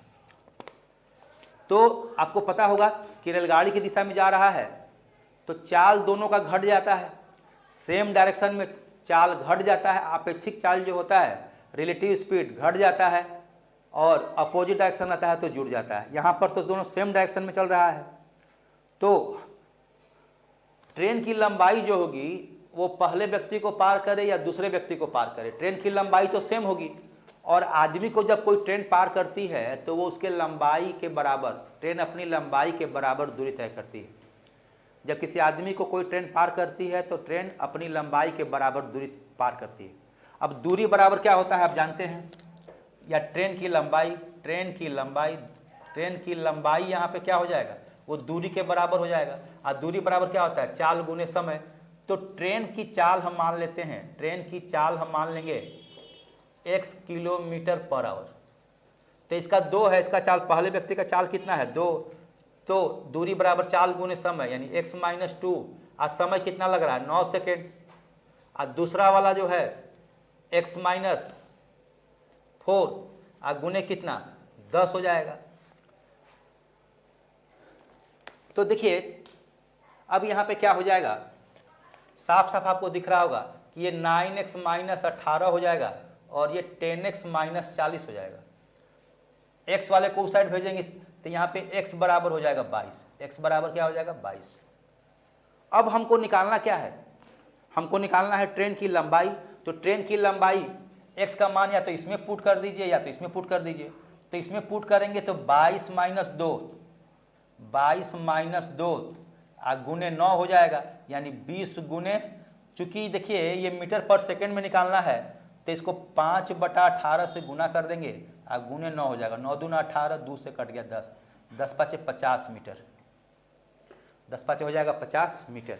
5/18 से इसलिए गुना किए हैं कि ऑप्शन में देखिए आपको दिया हुआ है सब मीटर में, ऑप्शन में दिया हुआ है मीटर में, और हम लोग माने किस में है, किलोमीटर पर आवर में। तो किलोमीटर पर आवर को मीटर पर सेकेंड में चेंज करने के लिए 5/18 से हम लोग मल्टीप्लाई करते हैं। आगे बढ़ा जाए,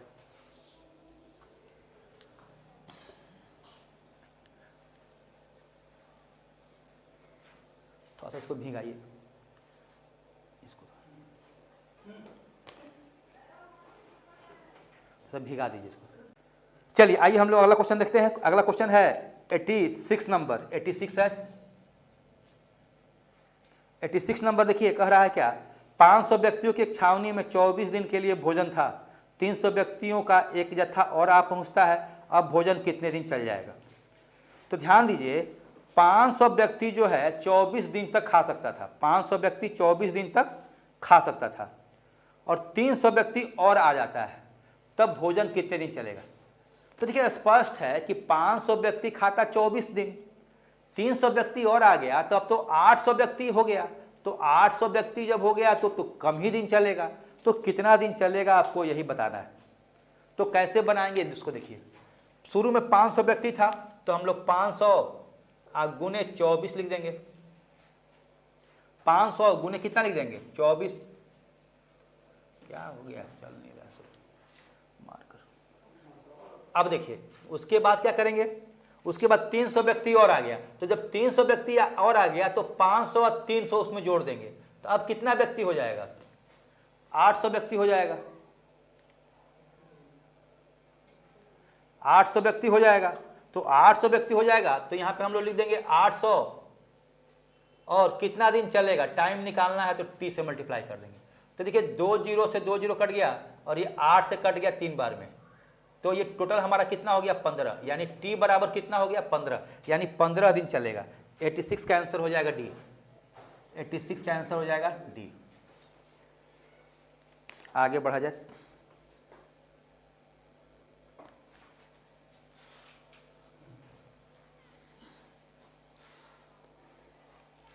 क्वेश्चन नंबर 87 देखिए, क्वेश्चन नंबर 87। 87 नंबर क्वेश्चन कह रहा है एक वस्तु की कीमत 900 रुपये अंकित की गई। ध्यान दीजिएगा, बहुत अच्छा क्वेश्चन है, इसको देखिए। वस्तु की कीमत जो है वो 900 रुपये, 900 रुपये, और इस पर 8% का 2 क्रमिक बटा दिया जाता है। यदि इन 2 छूटों के स्थान पर 16% का एक छूट दिया जाए तो विक्रेता को कितनी हानि या लाभ होगी? तो देखिए 8% का 2 गो डिस्काउंट देगा, क्रमिक डिस्काउंट, और 16% का 1 गो डिस्काउंट देगा। तो हमेशा याद रखिए विक्रेता को तो तभी फायदा होगा जब वह कम से कम डिस्काउंट दे। तो 16% का सिंगल डिस्काउंट दिया हुआ है, 16% सिंगल डिस्काउंट है कितना? 16%। क्रमिक है 8% प्लस 8%। तो कितना लाभ होगा? ऐसे क्वेश्चन को निकालने के लिए क्या करते हैं कि 8 का स्क्वायर कर दीजिए, 8 का स्क्वायर, तो 8 का स्क्वायर 64 हो जाएगा। तो 64/100 यानी कि 0.64% का उसको लाभ होगा, 0.64% का लाभ होगा। किसको? विक्रेता को। अब देखिए तो कितना रुपया में कितना लाभ होगा? तो 900 का 0.64% निकाल दीजिए, तो 0.64। अब देखिए दशमलव हटाएंगे तो 2 जीरो कट जाएगा। ये 9 से मल्टीप्लाई कर दिए तो 9 चौका 36 और 9 छक्का 54 3 57, यानी कि 576 रुपया इसका आंसर हो जाएगा। 576 रुपया इसका आंसर हो जाएगा। आगे बढ़ा जाए।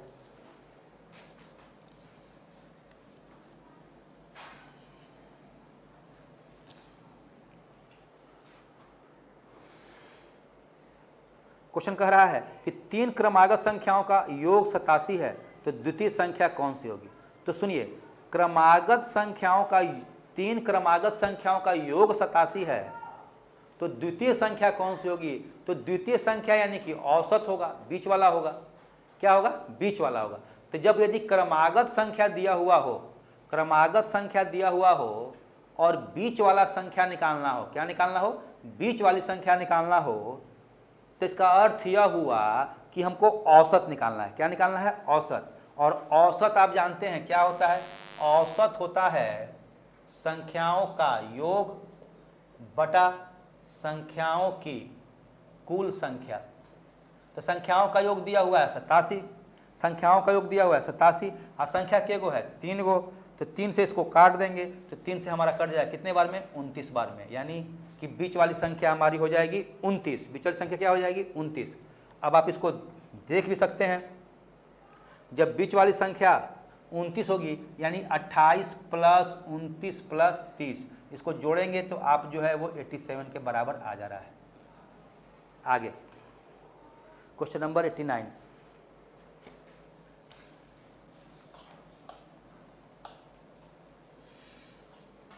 क्वेश्चन नंबर 89 देखिए। 89 नंबर क्वेश्चन कह रहा है कि 49 रुपये को 150 बच्चों में बांटा गया। यदि प्रत्येक लड़की को 50 पैसे और प्रत्येक लड़के को 25 पैसे मिलता है तो लड़कों की संख्या क्या है? तो देखिए टोटल बच्चे 150 हैं, तो मान लीजिए बॉयज आप मान लीजिए x, तो गर्ल्स कितनी हो जाएगी? 150 माइनस x। अब कुल रुपया कितना है? कुल रुपया है हमारा 49। तो देखिए बॉयज जो है x गो है, हर लड़का को 25 पैसा मिलता है, हर लड़का को 25 पैसा, तो 25 पैसा जो होगा वो रुपया में 1/4 हो जाएगा। 25 पैसा रुपया में कितना हो जाएगा? 1/4। तो एक लड़का को 1/4 रुपया, तो x लड़का को कितना मिलेगा? x गुने 1/4 प्लस 150 माइनस x, लड़की को मिलता है 1/2 रुपया। 50 पैसा का मतलब क्या हुआ? 1/2 रुपया, तो लड़की का हो जाएगा 1/2 रुपया। आइए दोनों रुपया मिला के 49 रुपया के बराबर हो जाएगा। तो देखिए x/4 हो जाएगा। ये 2 बट्टा में है तो इसको यहाँ पर डायरेक्ट काट देंगे तो 75 हो जाएगा, अब माइनस हो जाएगा x/2, अब बराबर 49। अब देखिए इसको और इसको उधर ले जाके घटा देंगे तो इधर हमारा हो जाएगा x/4, और इसको इधर घटा देंगे तो हमारा हो जाएगा 50 26, ये हो जाएगा हमारा 26। तो x बराबर हो जाएगा 26 गुने 4 यानी कि 104। x का वैल्यू क्या हो जाएगा? 104। और x किसको माने हैं आप? लड़का को, यानी कि बॉयज हो जाएगा आपका 104। आंसर हो गया, ये आंसर हो गया। आगे बढ़ा जाए।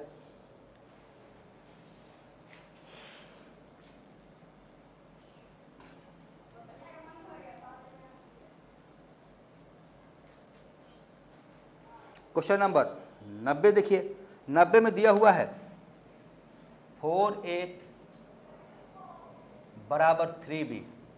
तो देखिए यहाँ से हम लोग a/b निकाल लेंगे, a/b हमारा हो जाएगा 3/4, और उसी तरह से हम लोग b/c निकाल लेंगे, b/c। तो b/c दिया हुआ है आपको 9b बराबर 4c।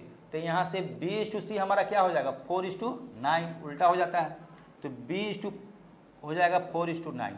अब देखिए b इसमें भी है, b इसमें भी है, और यहाँ पे दोनों 4 है, यानी कि हो जाएगा a/b/c हमारा हो जाएगा 3:4:9।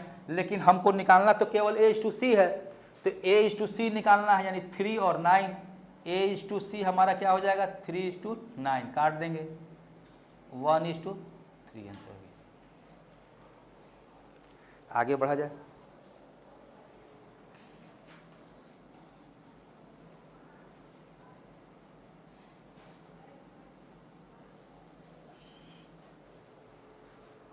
आगे देखिए दिया हुआ है एक निश्चित कोड में पैनिक को ऐसे लिखा जाता है।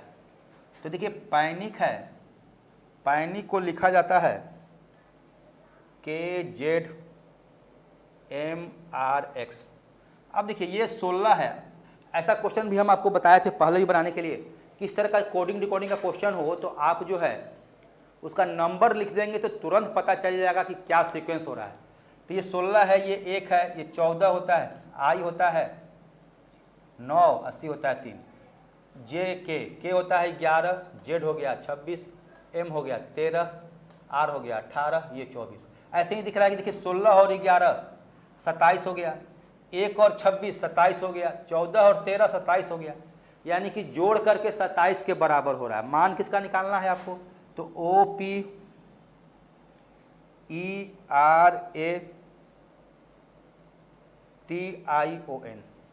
तो देखिए ये तो 15 हो गया, तो 15 जब होगा तो 12 लेंगे, तो 12 किसका होता है L का, तो L देखिए 2 को दिया हुआ है। अब सीधे देखिए जो डिफरेंट है उसको मिला लीजिए, तो डिफरेंट हमको दिख रहा है कि चौथा वाला है, क्या है चौथा वाला लेटर है। तो B और D में से B और D में डिफरेंट जो है वो चौथा वाला लेटर है। चौथा वाला लेटर कौन है, R है, तो R होता है 18, 18 और 8, 18 और 9 लेना होगा। तो 9 आपका कौन सा लेटर होता है, तो IJ, 9 होता है I, यानी I आएगा तो किस में है, तो I आपका जो है वो है B में, किस में है B में, यानी 91 का आंसर हो जाएगा B, 91 का आंसर हो जाएगा B। आगे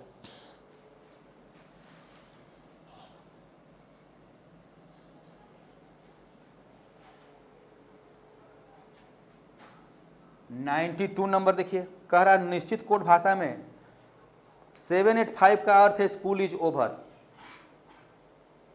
मैच इज ओवर का है 275।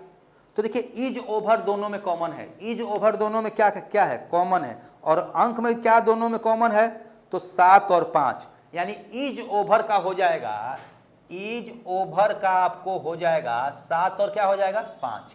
लेकिन आपको निकालना किसका है, मैच का। तो मैच किस में है, देखिए 275 वाले में 75 तो आ गया, इसका मतलब मैच का जो होगा, मैच का आपका हो जाएगा 2, मैच का क्या हो जाएगा 2, आंसर हो जाएगा 92 का A नंबर। 93 नंबर देखिए, दिए गए विकल्पों में से कौन सा संबंधित संख्या को चुनिए। अब यहाँ देखिए 482 है, उसके बाद 241 है, यहाँ पे देखिए 292 है, तो यहाँ पे क्या होगा, तो ऐसे ही दिख रहा है कि ये आधा हो जा रहा है। 482 का आधा होता है 241, तो 292 का भी 1/2 कर देंगे तो हमारा हो जाएगा 146, क्या हो जाएगा 146 हो जाएगा इसका आंसर। ये इसका 1/2 है, इसका 1/2 है, तो इसका भी 1/2 कर देंगे, इसका 1/2 करेंगे तो 146 आ जाएगा। 93 हो गया। 94 नंबर देखा जाए।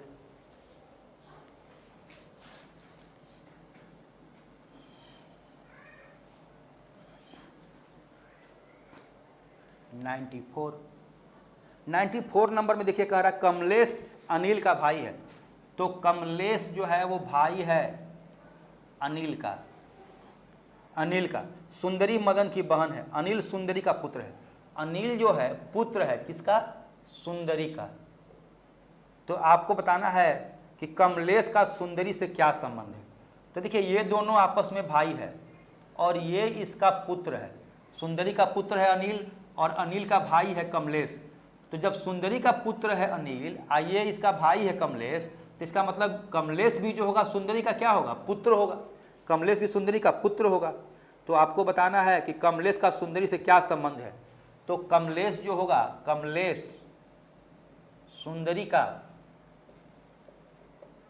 पुत्र हो जाएगा, पुत्र होगा, पुत्र हो जाएगा। यानी 94 का आंसर हो जाएगा बी। 94 का आंसर हो जाएगा बी। 95 नंबर देखिए, 95 नंबर में कह रहा है, एक सीक्वेंस दिया हुआ है, 10 है, 12 है, 32 है, 34 है, 54 है, 56 है, क्वेश्चन मार्क है। तो देखिए यहाँ पे +2 हुआ है और यहाँ पे हो गया है, बढ़ते हैं 36 में से 4 घट गया है। या यहाँ पे देखिए, यहाँ पे +2 हो रहा है, यहाँ पे 20 ऐड हो रहा है, फिर यहाँ पे +2 है, फिर यहाँ पे 20 ऐड हो रहा है, फिर यहाँ पे +2 है, फिर यहाँ पे कितना ऐड होगा? +20 होगा। तो 56 में 20 जोड़ देंगे तो हमारा हो जाएगा 76। 56 में 20 जोड़ देंगे तो क्या हो जाएगा? 76। आगे बढ़ा जाए, क्वेश्चन नंबर 96 देखा जाए। 96 नंबर देखिए क्या कह रहा है। एक प्रश्न में एक कथन दिया गया है जिसके आगे 2 निष्कर्ष हैं, 1 और 2 निकाले गए हैं। आपको विचार करना है कथन सत्य है, चाहे वह सामान्यतः ज्ञात तथ्यों से भिन्न प्रतीत होता हो। आपको निर्णय करना है कि दिए गए कथन में से कौन सा निश्चित रूप से सही है, निष्कर्ष निकाला जा सकता है। अपने उत्तर को निर्दिष्ट कीजिए। कहने का मतलब यह है कि क्वेश्चन में ये कथन और निष्कर्ष वाला क्वेश्चन है, कथन और निष्कर्ष वाला। तो कथन और निष्कर्ष वाले क्वेश्चन में क्या होता है कि आपको कथन दिया रहता है और उस कथन के आधार पर आपको बताना रहता है कि नीचे जो निष्कर्ष दिया गया है वो सही है कि नहीं, पूर्णतः सही है कि नहीं। अब यहाँ पे देखिए मैं कथन पढ़ रहा हूँ। कथन में लिखा हुआ है, एक चिकित्सक जो ज्ञान एवं बुद्धि के प्रकाश से रोगी के शरीर में प्रवेश करने में विफल रहता है, रोगों का उपचार कभी नहीं कर सकता। रोगों का उपचार कभी नहीं कर सकता है। कहने का मतलब है कि जिसके पास ज्ञान और बुद्धि नहीं होगा, जिस चिकित्सक के पास, वह रोग का इलाज नहीं कर सकता है। पहला ऑप्शन देखिए निष्कर्ष में क्या दिया हुआ है। पहला निष्कर्ष दिया हुआ है, ज्ञान एवं बुद्धि के प्रकाश से रोगी के शरीर में प्रवेश करने वाला चिकित्सक उसका हमेशा उपचार कर सकता है। तो देखिए जिसके पास नहीं है ज्ञान और बुद्धि, जिसके पास ज्ञान और बुद्धि नहीं है, उसके बारे में हम कन्फर्म कर सकते हैं कि वो उपचार नहीं कर सकता है। लेकिन जिसके पास ज्ञान और बुद्धि है वो हमेशा उपचार कर ही देगा, यह कन्फर्म कोई नहीं कर सकता या यह कन्फर्म नहीं हो सकता है। यानी पहला जो है निष्कर्ष वह उसको आप 100% सही नहीं कर सकते हैं। दूसरा देखिए क्या है कि ज्ञान एवं बुद्धि से संपन्न चिकित्सक रोगी का उपचार करने में समर्थ हो सकता है। तो देखिए यहाँ पे हो सकता है कि बात आ गई, तो हो सकता है कि बात आ गई, इसका मतलब ये सही है, हाँ उपचार कर सकता है, लेकिन 100% हम लोग नहीं कर सकते हैं। लेकिन यहाँ पे हो सकता है लिखा हुआ है, यानी ऑप्शन 2 इसमें सही होगा। यानी कि आप कह सकते हैं कि केवल निष्कर्ष 2 सही है, पूर्णतः निष्कर्ष 2 सही है। तो इसका ऑप्शन हो जाएगा 96 का बी। 96 का क्या हो जाएगा? बी केवल सही। 97 नंबर देखा जाए।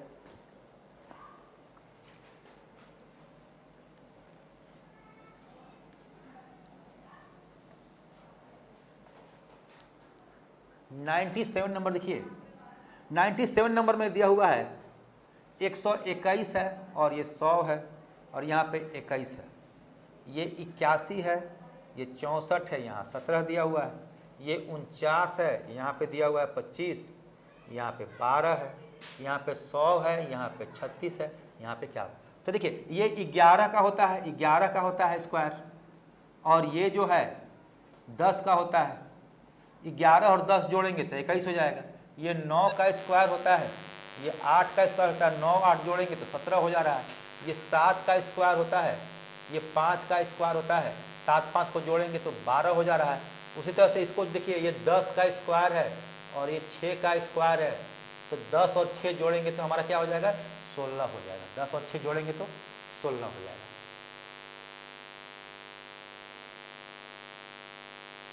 आगे बढ़ा जाए। Question number 98।